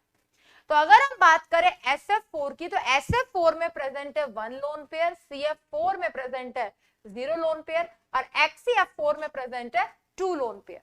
तो एक बार मैच कर लेते हैं जल्दी से, जो ये बोलना चाह रहा है उस बात को। इसने बोला कि ये जो तीनों है ये सेम है with 2, 0 and 1 lone pair of electron respectively. Same कैसे हो सकते हैं? ये तीनों तो डिफरेंट है ना इन लोन पेयर की वजह से, तो फर्स्ट स्टेटमेंट तो गलत हो गया, तो ये ऑप्शन कंपटीशन से बाहर। सेकंड स्टेटमेंट क्या दिया? The same with 0, 1 and 2 lone pair of electron respectively. Again पहले ही वर्ड से ये ऑप्शन कंपटीशन से बाहर, क्योंकि तीनों सेम नहीं है, तीनों अलग है इनकी वजह से, तो ये स्टेटमेंट भी गलत। पहले असर्शन रीजन में भी ऐसे ही खेलता था, ठीक है। थर्ड क्या बोला बेटा? डिफरेंट विद, तीनों डिफरेंट है, बात बन सकती है with 0, 1 and 2 lone pair of electron respectively. तीनों डिफरेंट है बट रिस्पेक्टिवली पता कब लगता है? जब लाइन से बता रहा है। तो इसने क्या बता दिया गलत कि SF4 में 1 लोन पेयर है, CF4 में सॉरी SF4 में 0 लोन पेयर है, CF4 में 1 लोन पेयर है और HCF4 में 2 लोन पेयर है। ये तो गलत हो गया क्योंकि लोन पेयर कैसे हैं रिस्पेक्टिवली 1 0 2, तो ये ऑप्शन भी कंपटीशन से बाहर। क्लियर। लास्ट ऑप्शन बोला डिफरेंट, तीनों डिफरेंट है, हाँ जी बिल्कुल। 1 लोन पेयर SF4 में, बिल्कुल। 0 लोन पेयर CF4 में, हाँ जी बिल्कुल। एंड 2 लोन पेयर HCF4 में, हाँ जी बिल्कुल। तो करेक्ट आंसर हो गया ऑप्शन डी। क्लियर है बेटा। देख लो एक बार ध्यान से, आप लोग देख लो, तब तक मैं आपकी क्लास की चैट देख लेती हूँ, आज वाला जो लेक्चर हुआ है। अगर कुछ जेन्युइन डाउट है तो उसे मैं बता दूंगी। आप लोग जब तक ये देख लो बेटा, जो नोट डाउन कर रहे हैं नोट डाउन कर लो।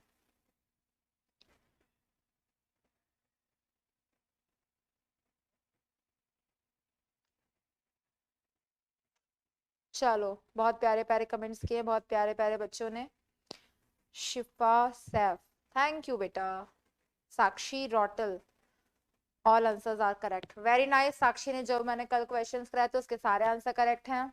शिखर Srivastava, so much nice lecture ma'am जी, you are and you would reach it, thank you बेटा। इतने प्यारे प्यारे कमेंट्स करते हैं बच्चों। चलो बेटा, वेरी इजी, बस इजी लगना चाहिए, हलवा लगना चाहिए एकदम। Yes, inorganic is interesting.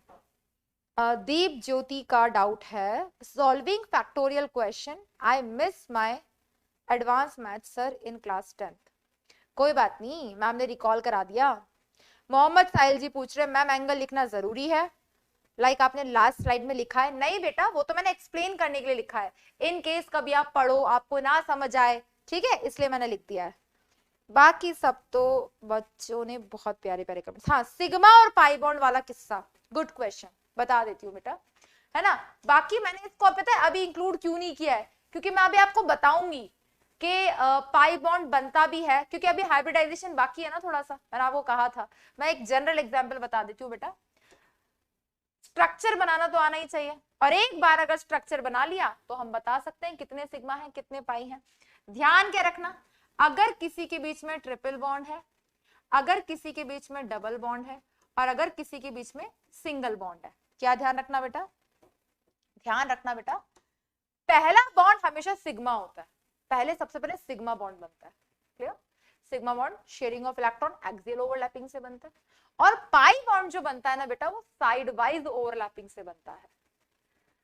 और पाई बॉन्ड जो बनता है वो अनहाइब्रिड ऑर्बिटल से बनता है। मैम ये क्या होते हैं, वो ऑर्बिटल्स जो हाइब्रिडाइजेशन में पार्टिसिपेट नहीं करते, उन्हें हम बोलते हैं अनहाइब्रिड ऑर्बिटल। और जब अनहाइब्रिड ओवरलैपिंग होती है तभी हमारे पास पाई बॉन्ड बनता है। तो अब ये जो मॉलिक्यूल है, पहला बॉन्ड हमेशा सिग्मा है, तो इसमें एक सिग्मा बॉन्ड है, बाकी दूसरा भी पाई तीसरा भी पाई, तो 2 पाई बॉन्ड है। क्लियर। डबल बॉन्ड हो, पहला हमेशा सिग्मा होगा तो एक सिग्मा होगा ही होगा, दूसरा है तो एक पाई बॉन्ड है, यहाँ पर एक सिग्मा है। इस तरीके से देखते हैं, ठीक है। और अगर आपको समझना है तो मैं एग्जांपल से समझा देती हूँ, जो स्टेटमेंट मैंने अभी बोला। अरे एक क्वेश्चन बाकी है अभी, चलो बेटा 2 क्वेश्चन और बाकी हैं, डिस्कस कर लेते हैं, कोई दिक्कत नहीं है। इस क्वेश्चन में क्या बोला है बेटा, which of the following 2 are isostructural, इनमें से कौन से 2 आइसोस्ट्रक्चरल हैं। अब मैम ये तो आपने पढ़ाया ही नहीं, इसको रखते हैं हम पेंडिंग, क्योंकि ये हमारा आज का ही है। क्लियर। तो आज पहले हम पढ़ लेंगे आइसोस्ट्रक्चरल, आइसो इलेक्ट्रॉनिक क्या होता है, उसके बाद हम इस क्वेश्चन को भी अटेंड कर लेंगे।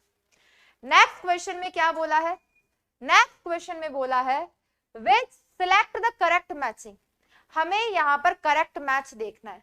और इस तरीके के क्वेश्चन नीट में बिल्कुल आते हैं बेटा, इस तरह के क्वेश्चन नीट में बिल्कुल आते हैं। इसको हमें कैसे करना है, बहुत ध्यान से करना होता है। देखो बेटा कैसे करेंगे, पहला हमें दिया XeF4, चारों की हमें क्या बोली है बेटा, हमें मेंशन नहीं किया, निकाल लेते हैं हम। पहले हमें बोला XeF4, PQRS दे रखा है, जल्दी से हम निकाल लेते हैं। XeF4 की अगर हम बात करें, सेंट्रल एटम कौन है बेटा, जिनॉन है। जिनॉन सेंट्रल एटम है, वैलेंस शेल में 8 इलेक्ट्रॉन, प्लस चारों फ्लोरीन है, चारों यूनिवैलेंट है, प्लस 4 किया, डिवाइड बाय 2 किया, तो 8 + 4 बाय 2 किया, कितना आ गया बेटा, यहां से 6 आ गया। और अगर 6 आ गया तो हाइब्रिडाइजेशन क्या हो जाएगा बेटा, अगर यहां पर 6 आ गया तो हाइब्रिडाइजेशन हो जाएगा बेटा sp3d2, और इस केस में 4 बॉन्ड पेयर और 2 लोन पेयर है तो इसकी शेप हो जाएगी स्क्वायर प्लेनर, यानी कि जो p वाला है वो किससे मैच कर रहा है, फोर्थ ऑप्शन से। नेक्स्ट दिया बेटा XeF6। XeF6 की अगर मैं बात करूं, सेंट्रल एटम कौन है बेटा, जिनॉन है। जिनॉन के वैलेंस शेल में 8 इलेक्ट्रॉन, 6 फ्लोरीन है सराउंडिंग एटम, 6 के 6 कैसे यूनिवैलेंट है, तो 8 + 6/2 किया, कितना आ गया बेटा 14/2, 7 आ गया। हाइब्रिडाइजेशन आ गया बेटा sp3d3, सराउंडिंग एटम 6, तो 6 bond pair 1 lone pair, shape कैसी हो गई बेटा, पेंटागोनल पिरामिडल। क्या हो गई बेटा, पेंटागोनल पिरामिडल। इसे हम और क्या बोलते हैं, इसे हम डिस्टॉर्टेड ऑक्टाहेड्रल भी बोलते हैं। क्लियर हो गया बेटा। नेक्स्ट देखो थर्ड ऑप्शन, थर्ड ऑप्शन हमें क्या दिया, XeO3। सेंट्रल एटम कौन है बेटा, जिनॉन। वैलेंस शेल में कितने इलेक्ट्रॉन, 8, कोई यूनिवैलेंट स्पीसीज नहीं है तो 8/2 किया, आया 4, hybridisation sp3, 3 bond pair 1 lone pair, shape क्या आ गई बेटा, ट्राइगोनल पिरामिडल। क्लियर। और नेक्स्ट क्या दिया बेटा, XeOF2। क्या करेंगे यहां पर भी सबसे पहले हम हाइब्रिडाइजेशन निकाल लेते हैं। सेंट्रल एटम बेटा जिनॉन, जिनॉन के वैलेंस शेल में कितने इलेक्ट्रॉन, 8 इलेक्ट्रॉन्स मैम। क्या ऑक्सीजन यूनिवैलेंट है, ना जी। फ्लोरीन यूनिवैलेंट है, हाँ जी। +2 किया, डिवाइड बाय 2 किया, 10/2 किया, कितना आ गया 5, हाइब्रिडाइजेशन sp3d, और यहां से 3 बॉन्ड पेयर 2 लोन पेयर आया तो इसकी शेप हो गई टी शेप, क्योंकि 3 सराउंडिंग एटम है ना बेटा, 1 ऑक्सीजन 2 फ्लोरीन। अब इसको मैच कर देते हैं। XeF6 का क्या आया बच्चे अपना, पेंटागोनल पिरामिडल, जिसको हम डिस्टॉर्टेड ऑक्टाहेड्रल भी बोलते हैं। XeO3 हमारा आया ट्राइगोनल पिरामिडल, जिसको पिरामिडल भी बोला जाता है, और XeOF2 आया हमारा टी शेप। तो हमारा क्या मैच आंसर आ रहा है उसको हम लिख लेते हैं। P के साथ हम कहां जा रहे हैं, P के साथ हम जा रहे हैं फोर्थ ऑप्शन में, Q के साथ हम जा रहे हैं थर्ड ऑप्शन में, क्लियर, और R के साथ जा रहे हैं हम 1 ऑप्शन में, और S के साथ हम जा रहे हैं सेकंड। तो 4 3 1 2 जहां लिखा हुआ है बिल्कुल फर्स्ट ऑप्शन में लिखा हुआ है, and that will be the answer. Clear है बेटा, ये हो गया आपका आंसर। तो इस तरीके के इजी क्वेश्चंस आते हैं। हमने शायद कुछ 8 क्वेश्चन सॉल्व किए हैं, आप अपने मैच करना आंसर। करेक्ट आंसर के लिए आपको अपने आप को +5 देना है और गलत आंसर के लिए -1 करना है। और कल की भी चैट्स में पढ़ूंगी आपकी क्लास में, मुझे पता करना है कि कितने बच्चे ऐसे हैं जो ऑनेस्टली इस चीज को फॉलो कर रहे हैं, ताकि पता चले आप एनालिसिस कर रहे हो या नहीं कर रहे हो। सेम चीज अपने डीपीपी के साथ भी करो, लेकिन डीपीपी के लिए अभी मेरा ये सजेशन है कि 3 दिन 4 दिन क्लास हो जाता है, फिर उसका डीपीपी आप एक बार वापस गो थ्रू हो, जो आपने एनसर्कल क्वेश्चन किए थे, जो आपके डाउट्स थे, वो अब आपके डाउट नहीं होने चाहिए, वो आप अगली क्लास में सीख लेते हो। ठीक है बेटा, बढ़ते हैं आगे की तरफ, और आज हम डिस्कस करने वाले हैं आइसोस्ट्रक्चरल एंड आइसोइलेक्ट्रॉनिक स्पीसीज। ये टॉपिक बेटा आपने already structure of atom chapter में पढ़ा है। स्ट्रक्चर ऑफ एटम चैप्टर याद आ रहा होगा थोड़ा थोड़ा, सेकेंड चैप्टर था, स्टार्टिंग में पढ़ लिया आपने। तो इस चैप्टर में बेटा आपने क्या पढ़ा है, आइसोस्ट्रक्चरल के बारे में, जिनकी सिमिलर शेप होती है। और शेप कैसे देखते हैं, हाइब्रिडाइजेशन से। और शेप कैसे देखते हैं, बॉन्ड पेयर लोन पेयर से। अब भले ही हमें शेप याद ना हो, भले ही हमें शेप याद ना हो, लेकिन हमें बॉन्ड पेयर लोन पेयर देखना तो आता है। तो वो हर स्पीसीज जिसके बॉन्ड पेयर लोन पेयर भी सेम होंगे, तो हम कह सकते हैं कि वो कैसी स्पीसीज है, वो आइसोस्ट्रक्चरल है। और जिस भी 2 स्पीसीज में नंबर ऑफ इलेक्ट्रॉन सेम होते हैं, उसे हम कहते हैं कि वो स्पीसीज आइसो इलेक्ट्रॉनिक। सिंपल। तो मैं डेफिनेशन लिख देती हूं, फिर अगेन क्वेश्चन प्रैक्टिस। और ये टॉपिक ऐसा है, इस पे बहुत क्वेश्चंस आए हुए, इजी बहुत है, लेकिन आपको बता देती हूँ इस वाले में बच्चे गलती क्या करते हैं। Iso electronic is all about जिसमें नंबर ऑफ इलेक्ट्रॉन सेम है, और बच्चे करते हैं शॉर्टकट। वो क्या करते हैं पता है, वो गिनते हैं वैलेंस इलेक्ट्रॉन। ना जी, वैलेंस इलेक्ट्रॉन नहीं गिनने, यहाँ पे हमें नंबर ऑफ इलेक्ट्रॉन गिनने हैं, इस चीज का खास तरीके से ध्यान रखा जाए, इस तरीके की गलती आपको नहीं करनी है। ठीक है बेटा, लिखवा देती हूं क्या होती है आइसोस्ट्रक्चरल। आइसोस्ट्रक्चरल वो मॉलिक्यूल होते हैं, दोज मॉलिक्यूल, चलो अलग से लिखना ही पड़ेगा इसे, तो आइसोस्ट्रक्चरल, आइसोस्ट्रक्चरल स्पीसीज, मॉलिक्यूल बोल लो।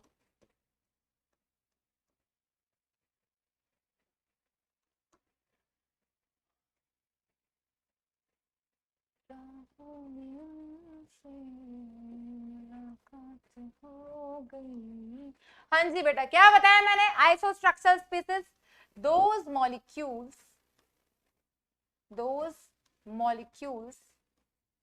which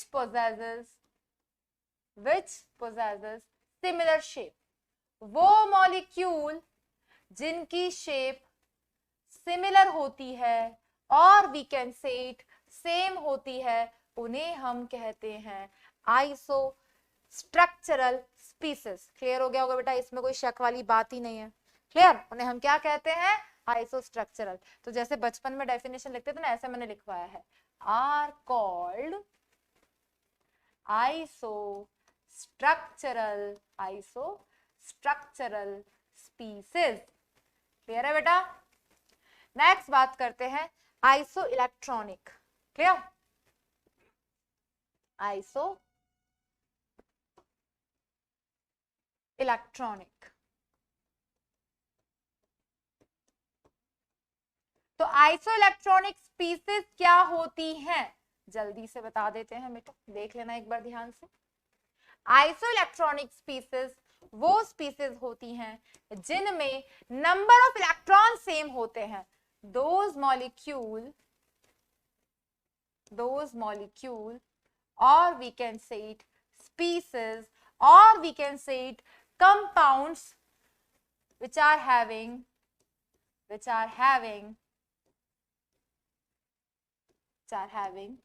similar number, same number डाल देती हूँ, तो तुम बोलोगे कंफ्यूजन हो रहा है ma'am, same number of electrons. तो वो मॉलिक्यूल जिनमें नंबर ऑफ इलेक्ट्रॉन सेम होते हैं are called isoelectronic species. Clear, अब यहाँ पे कंफ्यूज मत हो जाना। कंफ्यूज कैसे मत हो जाना, हाईलाइट कर रही हूं, ध्यान भी रखना बेटा। Similar number of electron, same number of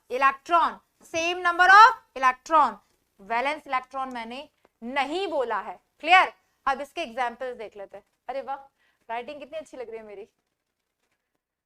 एक बच्चा पूछ रहा था मैम आप इधर उधर कहाँ देखते हो, मैं स्क्रीन पे देखती हूँ, हमें दिखाई देता है ना, और ये क्लास जब लाइव होती है स्क्रीन पे कमेंट्स होते हैं, तो इधर उधर जो हम देखते हैं ना वो स्क्रीन पे देखते हैं। सामने कैमरा है तो किसी रूम में इधर स्क्रीन लगी हुई है, किसी रूम में इधर स्क्रीन लगी हुई है, इस रूम में यहाँ स्क्रीन लगी हुई है, तो बार बार देख रही थी, तो खुद को भी देख लेते हैं, अच्छा सा लगता है, कितना अच्छा लगता है हम पढ़ाते हुए। ठीक है, तो राइटिंग तो अच्छी है, तो अच्छी लग रही है मुझे भी। यस बेटा, तो हम इसके एग्जाम्पल से समझते हैं, और एग्जाम्पल के लिए बेस्ट है मैं आपके सामने क्वेश्चन रख देती हूँ। चलो बेटा जल्दी से, क्योंकि हमें चीजों को साथ साथ क्रिस्टल क्लियर करते चले जाना है। आइडेंटिफाई द रिलेशनशिप बिटवीन आइसोस्ट्रक्चरल और आइसोइलेक्ट्रॉनिक। क्या देखना है, आइसोस्ट्रक्चरल आइसोइलेक्ट्रॉनिक। यहाँ पे वीडियो पॉज करना, अपने आप को 4 मिनट का टाइम देना, 4 मिनट सफिशिएंट है दोनों चीज आइडेंटिफाई करने के लिए। ध्यान क्या रखना, नंबर ऑफ इलेक्ट्रॉन ऐड करना, वैलेंस इलेक्ट्रॉन नहीं, क्योंकि जिसमें सिमिलर नंबर ऑफ इलेक्ट्रॉन कितने होते हैं, जितना उसका एटॉमिक नंबर होता है प्लस जितना नेगेटिव चार्ज है उसको हम ऐड कर देंगे। ठीक है, जल्दी से एक क्वेश्चन सॉल्व करो, डिस्कस कर लेते हैं। ठीक है, पहला देखो बेटा क्या दिया है, CH3 एंड अमोनिया। अब मैं अगर आपसे पूछूं कि CH3 और अमोनिया में सबसे पहले आप काउंट करो कि क्या ये आइसो इलेक्ट्रॉनिक है। अगर ये आइसो इलेक्ट्रॉनिक होंगे तो हम आइसो स्ट्रक्चरल भी देख लेंगे। तो यहां हमने देखा कार्बन का एटॉमिक नंबर कितना होता है बेटा, कार्बन का एटॉमिक नंबर 6 होता है, कार्बन का एटॉमिक नंबर 6 होता है। हाइड्रोजन का एटॉमिक नंबर 1 होता है, 3 हाइड्रोजन प्लस 3 कर दिए, और माइनस है तो +1 कर दिया, तो नंबर ऑफ इलेक्ट्रॉन्स कितने आ गए, 6 7 8 9 10। नाइट्रोजन का एटॉमिक नंबर 7 होता है, हाइड्रोजन का एटॉमिक नंबर 1 होता है, 3 हाइड्रोजन है तो +3 किया, यहां से भी 10 आ गया। नंबर ऑफ इलेक्ट्रॉन दोनों में सेम है, तो यस कैसी स्पीसीज है, आइसो इलेक्ट्रॉनिक स्पीसीज है। अब चेक कर लो कि आइसो इलेक्ट्रॉनिक है तो आइसो स्ट्रक्चरल भी है, चेक कर लेते हैं। क्या करना पड़ेगा, हाइब्रिडाइजेशन, फिर बॉन्ड पेयर लोन पेयर। हमें शेप याद ना भी हो तो अगर मॉलिक्यूल्स के bond pair lone pair same है तो उनकी शेप बिल्कुल सेम आने वाली है। देखो बेटा ध्यान से, कार्बन के वैलेंस इलेक्ट्रॉन 4, हाँ जी, 3 यूनिवैलेंट स्पीसीज, हाँ जी, 4 + 3 7, 7 + 1 8, 8/2 किया आया 4, हाइब्रिडाइजेशन sp3। और सराउंडिंग एटम कितने हैं, 3, तो 3 बॉन्ड पेयर 1 लोन पेयर। यहां पे देखो ध्यान से, अमोनिया में central atom nitrogen, valence electron 5, तीनों स्पीसीज, तीनों यूनिवैलेंट है, तो 5 + 3 किया आया 8, 8/2 किया आया 4, हाइब्रिडाइजेशन आ गया बेटा sp3। सराउंडिंग एटम 3 है, 3 bond pair 1 lone pair. Obviously 3 bond pair 1 lone pair दोनों की शेप सेम है, ट्राइगोनल पिरामिडल। दैट मींस कि ये आइसो इलेक्ट्रॉनिक भी है और ये आइसो स्ट्रक्चरल भी है। क्लियर हो गया होगा बेटा। नेक्स्ट एग्जांपल देखेंगे। नेक्स्ट एग्जांपल में क्या बोला है, BF3 and SiO3। तो सबसे पहले क्या करोगे बेटा, सबसे पहले आप निकाल लोगे यहां पर कि कितना कितना उसमें नंबर ऑफ इलेक्ट्रॉन प्रेजेंट है। क्लियर। तो बात करते हैं बेटा बोरोन की। बोरोन का कितना एटॉमिक नंबर होता है बेटा, बोरोन का एटॉमिक नंबर होता है 5, तो 5 प्लस। फ्लोरीन का एटॉमिक नंबर कितना होता है बेटा, 9। क्लियर, कितना होता है बेटा, 9। Hydrogen, helium, lithium, beryllium, boron, carbon, nitrogen, oxygen, fluorine, 9 3 जा 27। ये हमने कर दिया 27 + 5, तो यहां से आ गया 32। यहां पे देखा SiO3 में सेलेनियम का एटॉमिक नंबर क्या होता है बेटा, सेलेनियम का एटॉमिक नंबर होता है 34। आगे जाने की जरूरत ही नहीं है, इससे क्लियर हो गया कि not iso electronic, iso electronic नहीं है क्योंकि नंबर ऑफ इलेक्ट्रॉन सेम नहीं है। रिपीट कर रही हूं, वैलेंस इलेक्ट्रॉन ऐड करके मत चेक करना, नंबर ऑफ इलेक्ट्रॉन चेक करना, that means atomic number. Clear है बेटा। नेक्स्ट देखो, क्या ये आइसो स्ट्रक्चरल भी है, वो देखने के लिए हाइब्रिडाइजेशन निकालेंगे, बॉन्ड पेयर लोन पेयर निकालेंगे। अगर वो सेम आ जाता है तो बिल्कुल ये आइसो स्ट्रक्चरल है। ठीक है। बोरोन सेंट्रल एटम है, बोरोन सेंट्रल एटम है, वैलेंस शेल में कितने इलेक्ट्रॉन, 3, 3 + 3 किया, यूनिवैलेंट स्पीसीज है तीनों फ्लोरीन, 3 + 3 किया आया 6, 6/2 किया आया 3, हाइब्रिडाइजेशन आ गया sp2 और 3 बॉन्ड पेयर 0 लोन पेयर। इसका भी निकाल लेते हैं। सेलेनियम ऑक्सीजन फैमिली से बिलोंग करता है, valence electron 6, no univalent species, no charge, 6/2 आया 3, हाइब्रिडाइजेशन sp2। सराउंडिंग एटम 3 है, 3 बॉन्ड पेयर 0 लोन पेयर, दोनों के बॉन्ड पे लोन पेयर सेम है, ट्राइगोनल प्लेनर शेप है, ये हो गए आइसो स्ट्रक्चरल। चलो जो जो आइसो स्ट्रक्चरल है अपन ब्रैकेट में उनकी शेप्स भी लिख देते हैं। तो यहाँ पे शेप क्या आई थी बेटा, यहां पर शेप आई थी ट्राइगोनल पिरामिड, और यहां पर शेप क्या आई है बेटा आइसो स्ट्रक्चरल वाले में, यहां पर शेप आई है, कौन सी शेप आई है, trigonal planar, trigonal planar. Clear है बेटा। नेक्स्ट देखेंगे CH4 and CCl4। Number of electron count कर लो। कार्बन के इलेक्ट्रॉन कितने बेटा, एटॉमिक नंबर 6, तो 6, 4 हाइड्रोजन है, चारों का एटॉमिक नंबर 4, तो 6 + 4 किया कितना आया 10। यहां पर कार्बन के नंबर ऑफ इलेक्ट्रॉन 4, क्लोरीन का एटॉमिक नंबर 17 होता है, तो 4 + 17 × 4 करेंगे तो ये तो इसके बराबर कभी नहीं आने वाला, तो हमने पहले ही लिख दिया नॉट आइसो इलेक्ट्रॉनिक, क्योंकि नंबर ऑफ इलेक्ट्रॉन सेम नहीं है। चेक करते हैं क्या आइसो स्ट्रक्चरल है। कार्बन का हाइब्रिडाइजेशन हमें पता है sp3 आना है, 4 बॉन्ड पेयर 0 लोन पेयर आना है। आप चाहो तो कैलकुलेट कर लो, मैं आप ही के सामने बहुत बार कैलकुलेट कर चुकी हूँ। यहां पर भी बेटा कार्बन वैलेंस इलेक्ट्रॉन, चारों क्लोरीन यूनिवैलेंट है, 4 + 4/2 किया आया 4, हाइब्रिडाइजेशन आया sp3, 4 bond pair 0 lone pair, तो दोनों के bond pair lone pair same है। हाँ जी, ये आइसोस्ट्रक्चरल है।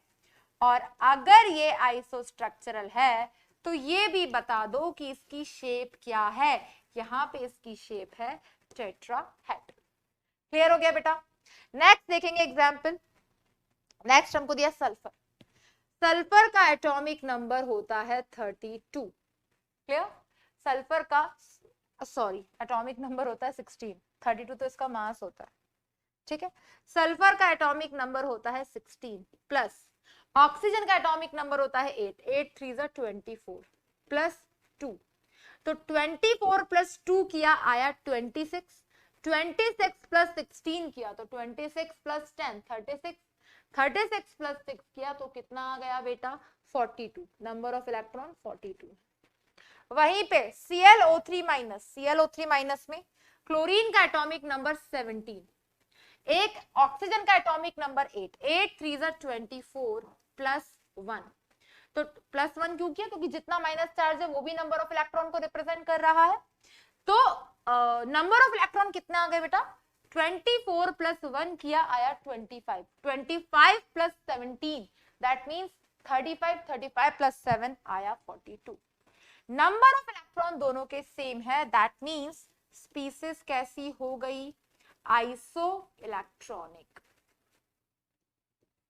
अब चेक करते हैं कि आइसो स्ट्रक्चरल भी है, तो बिल्कुल पहले हाइब्रिडाइजेशन निकालो। सेंट्रल एटम सल्फर, सल्फर के वैलेंस शेल में 6 इलेक्ट्रॉन, कोई यूनिवैलेंट स्पीसीज नहीं है। प्लस 2 करेंगे तो 6 + 2 किया आया 8, 8/2 किया आया 4, हाइब्रिडाइजेशन आया sp3। सराउंडिंग एटम 3 है तो 3 बॉन्ड पेयर 1 लोन पेयर। यहां पे देखो बेटा, सेंट्रल एटम क्लोरीन, क्लोरीन के वैलेंस शेल में 7 इलेक्ट्रॉन्स, 7 + 1 क्योंकि जितना माइनस चार्ज होता है उतना प्लस करते हैं, 7 + 1 किया आया 8, 8/2 किया आया 4, n की वैल्यू 4 आई, हाइब्रिडाइजेशन आया sp3 and 3 bond pair 1 lone pair. Again दोनों में bond pair lone pair same है, और अगर दोनों में bond pair lone pair same है तो ये क्या हो गया? ये हो गया आइसो स्ट्रक्चरल। और अगर ये आइसो स्ट्रक्चरल है तो इनकी शेप क्या आई है बेटा? दोनों की 3 बॉन्ड पेयर 1 लोन पेयर पे कौन सी शेप होती है? Trigonal, trigonal pyramidal. क्लियर हो गया बेटा? क्लियर है? अगर क्लियर है तो ये दो जल्दी से सॉल्व कर लेते हैं। क्या बोला है बेटा? यहां पर भी हमें क्या पूछा है? यहां पर भी हमें पूछा है आइसो स्ट्रक्चरल और आइसो इलेक्ट्रॉनिक बताना है। सबसे पहले हम क्या करेंगे? सबसे पहले हम इनके नंबर ऑफ इलेक्ट्रॉन्स टोटल कर लेंगे। तो आप जल्दी से इनके इलेक्ट्रॉन्स टोटल करो और आंसर निकालो बेटा। ठीक है, तो यहाँ पे ध्यान से देखना बेटा, क्या प्रेजेंट है? जिनॉन, जिनॉन का एटॉमिक नंबर होता है 54। फ्लोरीन का एटॉमिक नंबर कितना होता है बेटा? फ्लोरीन का एटॉमिक नंबर होता है 9 और 9 2 = 18। क्लियर? तो 54 + 18 कर लेंगे। नेक्स्ट आयोडीन, आयोडीन का एटॉमिक नंबर कितना होता है बेटा? आयोडीन का एटॉमिक नंबर होता है 53, और 3 आयोडीन है तो मल्टीप्लाई बाय 3 करना, और जितना माइनस चार्ज है उतना प्लस करना है। देखते ही क्लियर लग रहा है कि ये तो बराबर आने से रहा, नहीं आने वाला, तो ये आइसो इलेक्ट्रॉनिक नहीं है, नॉट आइसो इलेक्ट्रॉनिक। और अगर ये आइसो इलेक्ट्रॉनिक नहीं है तो अब हम चेक कर लेते हैं क्या ये आइसो स्ट्रक्चरल है। तो जिनॉन सेंट्रल एटम हो गया। वैलेंस शेल में कितने इलेक्ट्रॉन बेटा? 8 + 2 यूनिवैलेंट स्पेसेस, 8 + 2 किया आया 10, 10/2 किया आया 5, हाइब्रिडाइजेशन आ गया sp3d। दो सराउंडिंग एटम है, दोनों बॉन्ड पेयर, तो 2 बॉन्ड पेयर 3 लोन पेयर, तो 2 बॉन्ड पेयर 3 लोन पेयर हो गए। तो इस केस में दूसरे वाले का भी निकाल लो। यहां पर सेंट्रल एटम आयोडीन, हाँ जी बिल्कुल, वैलेंस इलेक्ट्रॉन 7, हाँ जी, बाकी दोनों आयोडीन सराउंडिंग है, हाँ जी, दोनों यूनिवैलेंट है, हाँ जी, 7 + 2 किया 9 हुआ, 9 + 1 किया 10 हुआ, n की वैल्यू 10/2 5 आया, hybridisation is sp3d and here 2 bond pair 3 lone pair. और अगर 2 बॉन्ड पेयर 3 लोन पेयर हैं दोनों के अंदर तो यस ये कैसे हुए, ये आइसोस्ट्रक्चरल हुए। और अगर ये आइसोस्ट्रक्चरल है तो इनकी शेप वैसे है कौन सी, लीनियर, क्योंकि जिसमें सिमिलर शेप होती है उन्हें हम क्या कहते हैं, लीनियर कहते हैं। नेक्स्ट देखो बेटा BH3 and CH3 plus. Boron की बात करें एटॉमिक नंबर कितना बेटा 5, हाइड्रोजन 3 है प्लस 3 कितना आ गया बेटा 7। यहां देखो कार्बन का एटॉमिक नंबर 6 प्लस 3 किया 7 8 9 माइनस 1 किया 9 माइनस 1 कितना आ गया 8 आ गया। क्या इनके नंबर ऑफ इलेक्ट्रॉन सेम है, इनके नंबर ऑफ इलेक्ट्रॉन सेम नहीं है। 6 7 8 9 9 माइनस 1 8 5 6 7 8 इतनी बुरी मैथ्स भी नहीं थी यार, PCM था मेरे पास। दोनों में नंबर ऑफ इलेक्ट्रॉन सेम है और अगर नंबर ऑफ इलेक्ट्रॉन सेम है तो क्या हो गए बेटा आइसो इलेक्ट्रॉनिक। जल्दी से चेकआउट कर लो क्या ये आइसो स्ट्रक्चरल भी है, बिल्कुल देख लेते हैं। हाइब्रिडाइजेशन देखो, बोरोन का central atom boron, valence electron 3, बाकी तीनों हाइड्रोजन एटम कैसे हैं, यूनिवैलेंट है।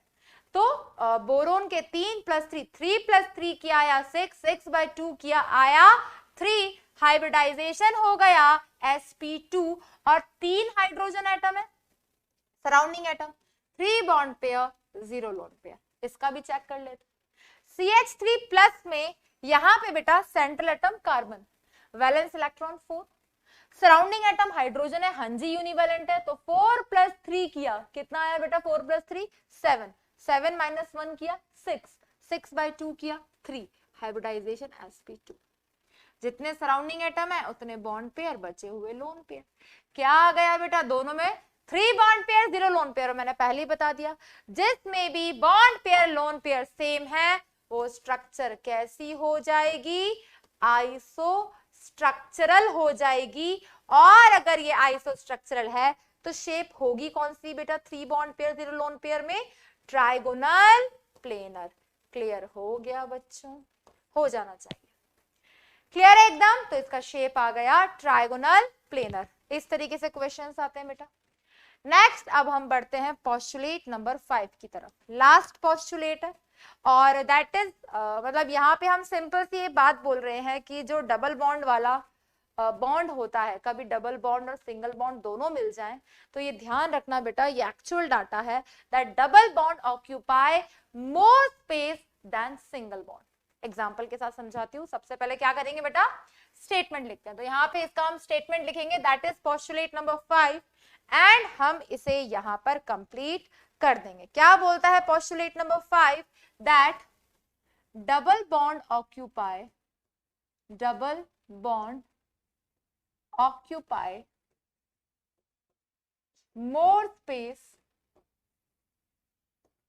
more space than single bond. अगर कभी डबल और सिंगल दोनों बॉन्ड दे रखे हैं तो double bond occupy more space than single bond. Example के साथ समझते हैं बेटा। हमारे पास कोई भी मॉलिक्यूल है, molecule like COF2 C double bond OF2। अब इस केस में यहाँ पे बॉन्ड एंगल अगर मैं देखूं, ठीक है, तो ये हो गया φ1, ये हो गया φ2 और ये हो गया मान लो φ3। तो ये जो बॉन्ड एंगल है ये बॉन्ड एंगल सिंगल सिंगल के बीच में और ये डबल और सिंगल बॉन्ड के बीच में। तो डबल बॉन्ड वाला जो एंगल होता है वो कंपैरेटिवली मोर स्पेशियस होता है। तो यहाँ पे क्या ध्यान रखना है बेटा इस एग्जाम्पल में, that φ1 is equals to φ2 and more than φ3। Clear. तो एक्चुअल एंगल हम नहीं निकाल रहे हैं, अगेन बॉन्ड एंगल को सिर्फ कंपेयर कर रहे हैं। ठीक है बेटा। तो कभी भी अगर बॉन्ड एंगल कंपेयर करने को आ जाए तो इस चीज का ध्यान रखना कि हमेशा डबल बॉन्ड वाला जो होता है उसका ज्यादा होता है। नेक्स्ट अगर हम बात करें बेटा, यहाँ पे पोस्टुलेट्स तो खत्म हो गए, कुछ जो हमारे पास बेसिक प्रॉपर्टीज है जिनको हम ऑलरेडी पहले भी पढ़ चुके हैं। For example bond length. तो classification of elements and periodicity in their properties वाले चैप्टर में मैंने आपको जब बेटा टाइप्स ऑफ रेडियाई पढ़ाया था, कोवेलेंट, मेटालिक एंड आयनिक, तो वहां पे मैंने आपको लिखवाया था बॉन्ड लेंथ के बेसिस पर रिलेशन। तो क्या होता है बेटा, दैट बॉन्ड लेंथ क्या होता है, the internuclear distance between two covalently bonded atoms. जो दो एटम है जिनके बीच में बॉन्ड बना हुआ है, उनके एक एटम से दूसरे एटम के न्यूक्लियस तक का जो डिस्टेंस होता है उसे हम कहते हैं बॉन्ड लेंथ। तो क्या होती है बेटा bond length, the inter nuclear distance between two covalently bonded atoms, the internuclear distance between two covalently bonded atoms, उसे हम क्या कहते हैं बेटा, बॉन्ड लेंथ कहते हैं। फॉर एग्जाम्पल बेटा, अगर कोई मॉलिक्यूल है, हाइड्रोजन एटम है मान लो ये, और ये दूसरा हाइड्रोजन एटम है, जिनके बीच में कोवेलेंट बॉन्ड बना हुआ है, तो यहां से यहां तक का जो डिस्टेंस है वो क्या कहलाएगा, वो कहलाएगा बॉन्ड लेंथ। ये हमने ऑलरेडी पढ़ा हुआ है। तो अगर मैं आपसे पूछूं कि बॉन्ड लेंथ अगर कभी भी हमें कंपेयर करनी पड़े तो बॉन्ड लेंथ को हम कैसे कैसे कंपेयर कर सकते हैं, तो ध्यान रखना बेटा, ये जो बॉन्ड लेंथ होती है, ये जो बॉन्ड लेंथ होती है, दैट इज डायरेक्टली प्रोपोर्शनल। ये किसके डायरेक्टली प्रोपोर्शनल होती है बेटा, एटम के साइज के। क्योंकि बेटा एटम का साइज जितना ज्यादा होगा, एटम का साइज जितना ज्यादा होगा, बॉन्ड की डिस्टेंस उतनी ज्यादा होगी और उनका इंटरन्यूक्लियर डिस्टेंस उतना ज्यादा होगा। तो एटम्स की साइज पे भी डिपेंड करता है। That is inversely proportional to bond order. Ma'am ये बॉन्ड ऑर्डर क्या होता है बेटा, बॉन्ड ऑर्डर घबराना मत, मैं आपको मॉलिक्यूलर ऑर्बिटल थ्योरी में पढ़ाऊंगी, कैलकुलेट भी करवाऊंगी, समझाऊंगी भी। बॉन्ड ऑर्डर को अगर मैं इन जनरल वर्ड्स में बोलूं तो number of bonds between two atoms, that is bond order, and that bond length is also inversely proportional to percent as character। Ma'am ये समझ नहीं आया बेटा, percent s character is all about hybridisation. जब हम हाइब्रिडाइजेशन निकालते हैं किसी भी मॉलिक्यूल का, मान लो किसी का हाइब्रिडाइजेशन आया sp, तो sp हाइब्रिडाइजेशन कब आएगा, कब आएगा, जब उसकी ज्योमेट्री लीनियर होगी या शेप लीनियर होगा, तो एंगल होता है 180 डिग्री। क्लियर। तो bond length is all about distance. तो जितने ज्यादा मल्टीपल बॉन्ड होते हैं, बॉन्ड उतना ज्यादा पास होता है, तो डिस्टेंस उतना कम होता है। और अगर किसी का हाइब्रिडाइजेशन sp3 आ रहा है, क्लियर, तो मेथड 2 से जब हम हाइब्रिडाइजेशन निकालना सीखेंगे तो हमें पता चलेगा कि कितने सिंगल बॉन्डेड है, उसके बेस पर हमारा हाइब्रिडाइजेशन आता है। क्योंकि एक फॉर्मूला जो होगा number of sigma bond plus lone pair, जहां से हम हाइब्रिडाइजेशन निकालेंगे। तो परसेंटेज कैरेक्टर, अगर कभी आपको सेम एटम्स दे दिए जाए, सेम मॉलिक्यूल दे दिए जाए और आपको बॉन्ड लेंथ कंपेयर करना है और आप साइज से कंपेयर नहीं कर पा रहे हो, सिंपल उनका हाइब्रिडाइजेशन निकालना, जिसका परसेंटेज कैरेक्टर जितना ज्यादा होगा उसकी बॉन्ड लेंथ उतनी कम होगी। क्लियर, इस बात को भी ध्यान रखना बच्चों, इसको एक बार ध्यान से देख लो। और परसेंटेज कैरेक्टर कंपेयर करना आपको आता ही है, क्योंकि परसेंटेज कैरेक्टर सबसे ज्यादा किसमें होता है बेटा, sp में, उसके बाद sp2 वालों में और उसके बाद sp3 वालों में। तो इस पॉइंट को एक बार ध्यान से देख लो, फिर हम कुछ और क्वेश्चंस भी सॉल्व करते हैं जो इसी से रिलेटेड है। ठीक है, जल्दी से देख लो बेटा।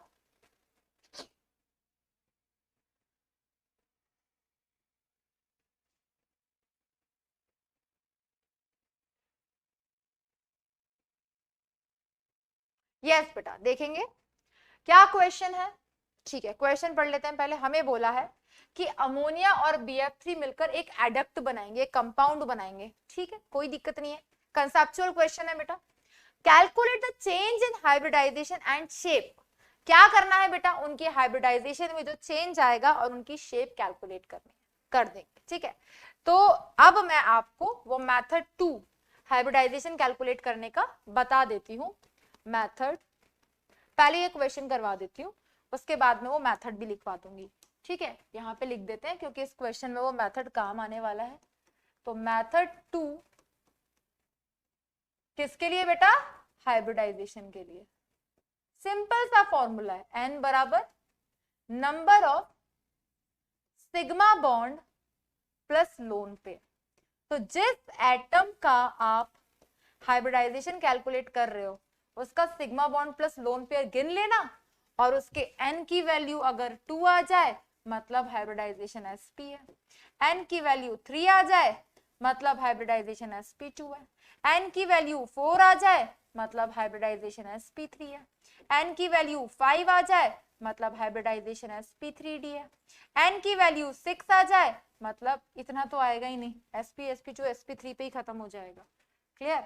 क्योंकि 3 से ज्यादा बॉन्ड तो हम पढ़ते ही नहीं है। कोई बात नहीं, चलो लिखवा दिया है, समझ लेते हैं। अब क्या बोला है बच्चे, ध्यान से देखेंगे, क्या बोला, अमोनिया। अमोनिया कैसा होता है बेटा, अमोनिया पे एक लोन पेयर होता है, ये 3 हाइड्रोजन एटम होते हैं और BF3 होता है इस तरीके से। क्लियर? जब ये दोनों मिलकर एक प्रोडक्ट बनाएंगे ना बेटा, तो देखो इस बोरोन को ध्यान से, ठीक है। ये जो बोरोन होता है ना, इस बोरोन के पास वेकेंट p ऑर्बिटल होते हैं। क्या होते हैं बेटा, वेकेंट p ऑर्बिटल होते हैं, और ये बिहेव करता है लीस एसिड की तरह। मतलब इसके पास टेंडेंसी होती है इलेक्ट्रॉन पेयर एक्सेप्ट करने की, और नाइट्रोजन के पास है लोन पेयर जो उसको दे सकता है।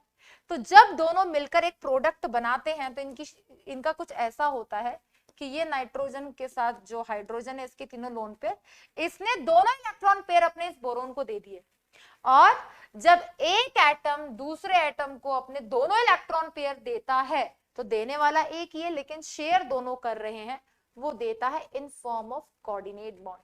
मैम आपने अभी तक हमें कोऑर्डिनेट बॉन्ड नहीं पढ़ाया, बिल्कुल नहीं पढ़ाया, मुझे याद है, मैंने ये भी बताया था क्यों नहीं पढ़ाया, ताकि आप मिक्स ना कर दो सारी चीजें, क्योंकि हमने कोवेलेंट बॉन्ड में जो स्ट्रक्चर्स बनाना सीखे हैं वो आपको याद रखना है, और रेजोनेटिंग स्ट्रक्चर्स में भी स्ट्रक्चर बनाना सिखाऊंगी, और कोऑर्डिनेट, और जिस जिस जिस मॉलिक्यूल में कोऑर्डिनेट बॉन्ड है वो सारे एग्जांपल मैं आपके सामने बना के बताऊंगी, और आप खुद भी बना पाओगे और आइडेंटिफाई कर पाओगे किसमें कितने कोऑर्डिनेट बॉन्ड होते हैं, और वो अगली क्लास में पक्का करवा देती हूँ, ठीक है। आप कोऑर्डिनेट बॉन्ड गिनना भी सीख जाओगे, ठीक है। यहाँ पे देखो बेटा, इसने इसको इलेक्ट्रॉन पेयर दे दिया तो ये रहा अब हमारा BF3,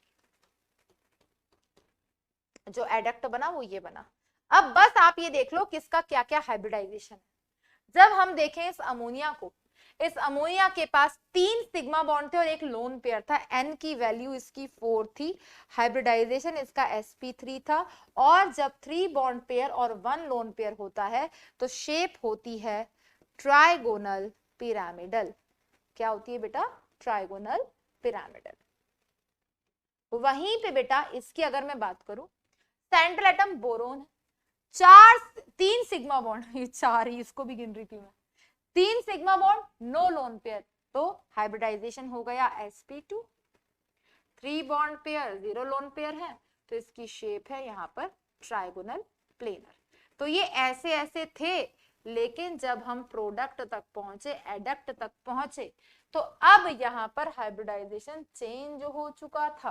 कैसे चेंज हो चुका था, अब इस नाइट्रोजन के पास 4 सिग्मा बॉन्ड है, n की वैल्यू 4, हाइब्रिडाइजेशन अभी भी sp3, और 4 बॉन्ड पेयर और 0 लोन पेयर होते हैं, तो शेप होती है टेट्राहेड्रल। वहीं पे बात करते हैं इस बोरोन की, तो इसके पास भी अब 4 सिग्मा बॉन्ड हो गए, बिकॉज कोऑर्डिनेट बॉन्ड जब बन जाता है उसके बाद वो सिग्मा बॉन्ड की तरह ही काउंट होता है। तो 4 सिग्मा बॉन्ड हो गए, 4 n की वैल्यू आई 4, 4 bond pair 0 lone pair, hybridisation आया sp3 और शेप हो गया टेट्राहेड्रल। तो BF3 अमोनिया तो जो था वही रहा, पर उसकी शेप चेंज हो गई ट्रायगोनल पिरामिडल से टेट्राहेड्रल, और इसकी ट्रायगोनल प्लेनर से टेट्राहेड्रल। ठीक है, एक बार ध्यान से देख लो बेटा, फिर बढ़ते हैं अगले क्वेश्चन की तरफ। यूं तो अकेला भी अक्सर गिर के संभल सकता हूँ मैं, तुम जो अगर दो साथ मेरा दुनिया बदल सकता हूँ मैं, मांगा है तुम्हें दुनिया के लिए, दिल तुमको ही चाहे तो क्या कीजिए, चले बच्चों आगे की तरफ। तो अब हम बढ़ते हैं अपने अगले क्वेश्चन की तरफ। यहां हमें अरेंज करना है in decreasing order of their bond length, ठीक है। तो जब जब आपके पास एटम ही डिफरेंट हो, कंफ्यूज होना ही मत, साइज, क्योंकि एटम का साइज जितना ज्यादा होगा उनका डिस्टेंस उतना ज्यादा होगा, डिस्टेंस जितना ज्यादा होगा बॉन्ड लेंथ उतनी ज्यादा होगी। जैसा हम देख पा रहे हैं लेफ्ट टू राइट जाने पर हाइड्रोजन तो सब में कॉमन था, लेकिन फिर कल बाहर आई, क्लासिफिकेशन वाला चैप्टर आगे तक बहुत हेल्प करता है। डाउन द ग्रुप जाते हैं तो साइज इंक्रीज होता है, साइज इंक्रीज होता है तो बिल्कुल बॉन्ड लेंथ इंक्रीज होती है बिना किसी शक के, ठीक है बेटा। नेक्स्ट, यहां पर अब क्या करें, यहां पे सिंगल डबल और ट्रिपल बॉन्ड है, हाइब्रिडाइजेशन निकाल सकते हो। इस कार्बन एटम के सराउंड कितने सिग्मा बॉन्ड है, 4 सिग्मा बॉन्ड है, 4 सिग्मा बॉन्ड है तो नो लोन पेयर, हाइब्रिडाइजेशन आ गया sp3। यहां डबल बॉन्ड है इस कार्बन के पास, तो सिग्मा बॉन्ड कितने हैं, तो मैंने क्या बताया, पहला सिग्मा होता है दूसरा पाई होता है, तो एक सिग्मा बॉन्ड ये रहा, एक सिग्मा बॉन्ड ये रहा, 2 सिग्मा बॉन्ड है, 2 सिग्मा बॉन्ड है, तो इसका हाइब्रिडाइजेशन क्या आ गया sp2। क्लियर, यहाँ पे ऑब्वियसली कार्बन होगा, कुछ ना कुछ तो होगा आगे। यहाँ पे देखो, यहाँ पे देखो बेटा, कार्बन की वैलेंसी 4 होती है ना प्रभु, और अगर कार्बन की वैलेंसी 4 होती है तो ये कार्बन यहाँ पे 3 बॉन्ड बना रहा है। अच्छा, ये आगे भी तो किसी के साथ बॉन्ड बनाएगा ना, ठीक है, यस बेटा। तो यहाँ पर कार्बन के पास सिग्मा बॉन्ड कितने हैं, एक सिग्मा बॉन्ड ये रहा, एक सिग्मा बॉन्ड ये रहा, बाकी दोनों तो पाई है, लोन पेयर एक भी है नहीं, तो नंबर ऑफ सिग्मा बॉन्ड की वैल्यू आई 4, hybrid sorry number of sigma bond आई 2, हाइब्रिडाइजेशन आया sp। तो क्या सीखा था, जितना ज्यादा परसेंट एस कैरेक्टर होगा बॉन्ड लेंथ उतनी कम होगी। इसको हम शेप से रिलेट करके भी समझ सकते हैं बेटा। तो देख लो परसेंटेज कैरेक्टर सबसे ज्यादा इसका है, तो बॉन्ड लेंथ सबसे कम इसकी होगी, क्योंकि उतने ज्यादा मल्टीपल बॉन्ड होंगे, जितने ज्यादा मल्टीपल बॉन्ड होंगे बॉन्ड उतना क्लोज होगा, बॉन्ड जितना क्लोज होगा डिस्टेंस उतना कम होगा। क्लियर हो गया बेटा, देख लो ध्यान से। नेक्स्ट एग्जांपल देखेंगे, सिर्फ सिंगल डबल ट्रिपल बॉन्ड दे रखा था, तो इसको आप रिलेट कर ही सकते हो परसेंटेज कैरेक्टर से। ऑब्वियसली इसकी बॉन्ड लेंथ सबसे कम होगी, क्योंकि जहां 3-3 बॉन्ड बने हुए हैं बॉन्ड डिस्टेंस कितना कम होगा दोनों के बीच का, ठीक है बेटा।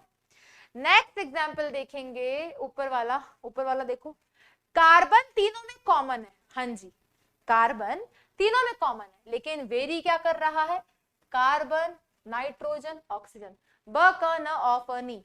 लेफ्ट टू राइट जाते हैं अलोंग द पीरियड तो साइज डिक्रीज होता है, और अगर साइज डिक्रीज होगा तो बॉन्ड लेंथ भी क्या होगी, डिक्रीज होगी, क्योंकि साइज जितना ज्यादा होगा डिस्टेंस उतना ज्यादा होगा, डिस्टेंस जितना ज्यादा होगा बॉन्ड लेंथ उतनी ज्यादा होगी। क्लियर बेटा।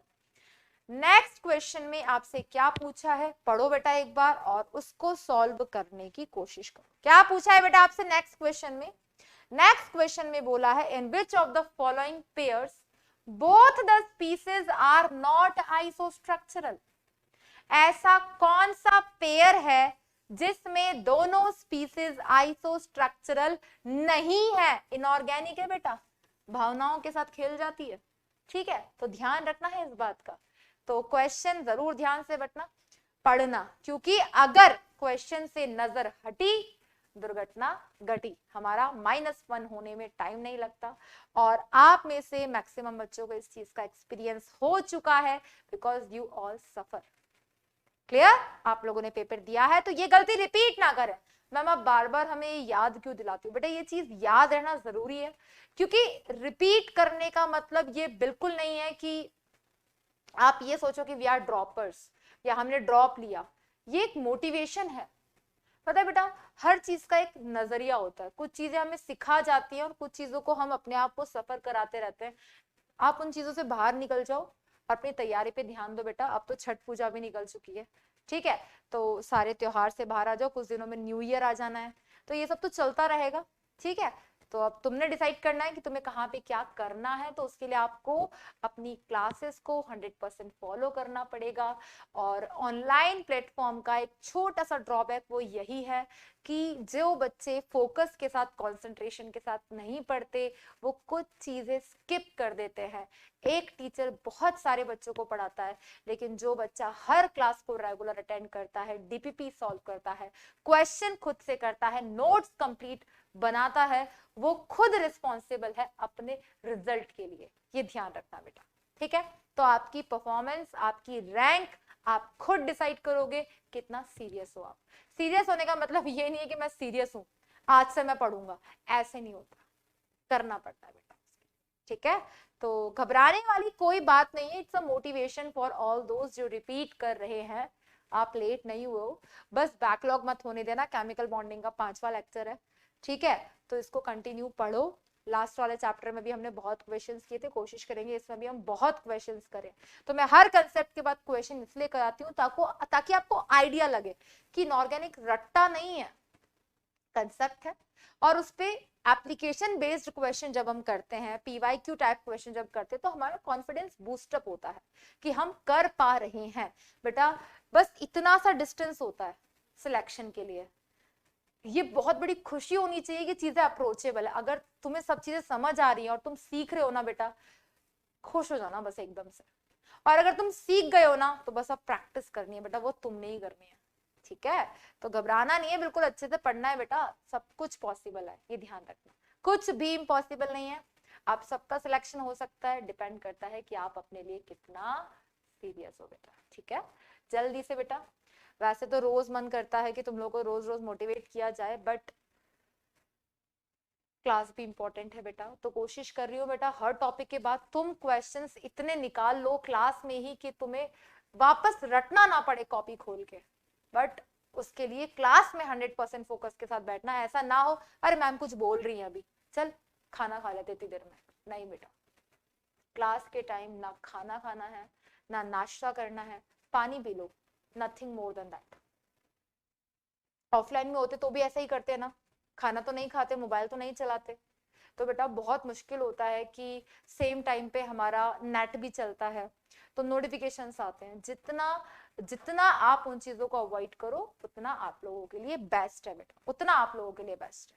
लास्ट के ये 2 क्वेश्चन कर लेते हैं बेटा। आई थिंक आज वैलेंस बॉन्ड थ्योरी नहीं हो पाएगा, कोई बात नहीं, अगली क्लास में कर लेंगे, जल्दी नहीं है, हमें कोई एक्स्ट्रा पढ़ाई देंगी मैम। देख लो बेटा, आइसोस्ट्रक्चरल देखना है तो यहाँ पर सबसे पहले दिया अमोनिया pH3। अमोनिया pH3 दिया तो क्या करेंगे, हम चलते हैं हाइब्रिडाइजेशन के भरोसे, bond pair lone pair same है तो आइसोस्ट्रक्चरल हो जाएगा। सबसे पहले दिया अमोनिया, वैलेंस इलेक्ट्रॉन नाइट्रोजन के 5+3 यूनिवैलेंट स्पीसीज, नो चार्ज 5+3/2, हाइब्रिडाइजेशन आया sp3, 3 bond pair 1 lone pair pH3। अब ये एक्सेप्शन है लेकिन इसको हम आगे सीखेंगे, अभी नहीं। फॉस्फोरस वैलेंस इलेक्ट्रॉन 5+3 8/2 4, हाइब्रिडाइजेशन आया sp3, 3 bond pair 1 lone pair. ये तो आइसोस्ट्रक्चरल है, clear. SiCl4 PCl4+, central atom silicon, valence electron 4 plus 4 univalent species, 4+4/2 किया आया 8, 4+4/2 किया आया 4, hybridisation sp3, surrounding atom 4, 4 bond pair 0 lone pair, ठीक है। आगे बढ़ते हैं। Central atom phosphorus, 5 valence electron, 4 univalent species, तो 5+4 9, 9 - 1 8, 8/2 किया आया 4, hybridisation sp3, 4 bond pair 0 lone pair, दोनों की शेप टेट्राहेड्रल है तो ये भी आइसोस्ट्रक्चरल है। इसको देखते हैं। जिनॉन के वैलेंस इलेक्ट्रॉन 8, सराउंडिंग एटम चारों यूनिवैलेंट, 8+4/2, 8+4/2 कितना आया बेटा 6, n की value 6, hybridisation sp3d2, 4 bond pair 2 lone pair, surrounding atom 4 है ना। यहाँ पे देखो बेटा, यहाँ पे central atom xenon, oxygen divalent है, नो यूनिवैलेंट स्पीसीज, 8/2 किया आया 4, hybridisation sp3, 4 bond pair 0 lone pair. Hybridisation ही सेम नहीं है तो ये तो उनकी तो ज्योमेट्री तक सेम नहीं है, शेप क्या सेम होगी, that will be the answer. Clear हो गया बेटा। नेक्स्ट क्वेश्चन देखेंगे, ये रहा आपकी स्क्रीन पे। क्या पूछा है बेटा क्वेश्चन में, देखो ध्यान से। क्वेश्चन में आपसे पूछा है, क्या पूछा है बेटा, यहाँ पे क्वेश्चन में पूछा है which of the following pair of compound is isoelectronic and isostructural. इनमें से कौन सा पेयर आइसोइलेक्ट्रॉनिक भी है और आइसोस्ट्रक्चरल भी है। ठीक है, लास्ट क्वेश्चन देख लो बेटा, उसके बाद हम कर लेंगे। तो जल्दी से चलो बेटा, ये क्वेश्चन मैंने होमवर्क दिया, ये होमवर्क है एक क्वेश्चन, ठीक है, क्योंकि आज हमने पूरी क्लास में यही पढ़ा है, तो ये इसका आंसर भी आप चैट बॉक्स में दे सकते हैं। आ जाते हैं वैलेंस बॉन्ड थ्योरी पर। अब अगर मैं वैलेंस बॉन्ड थ्योरी की बात करूं, आज तो ना हो पाएगा, तो इसको मैं टुडेस टॉपिक से भी हटा दूंगी, लेकिन एक छोटी सी हिंट दे देती हूँ कि वैलेंस बॉन्ड थ्योरी किस बारे में है।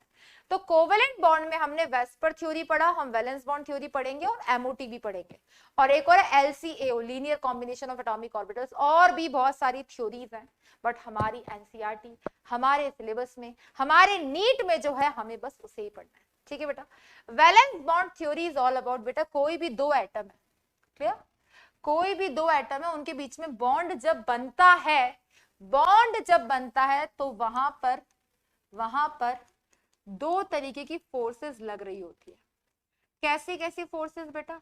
एक लग रही होती है अट्रैक्शन फोर्स, और एक लग रही होती है रिपल्जन।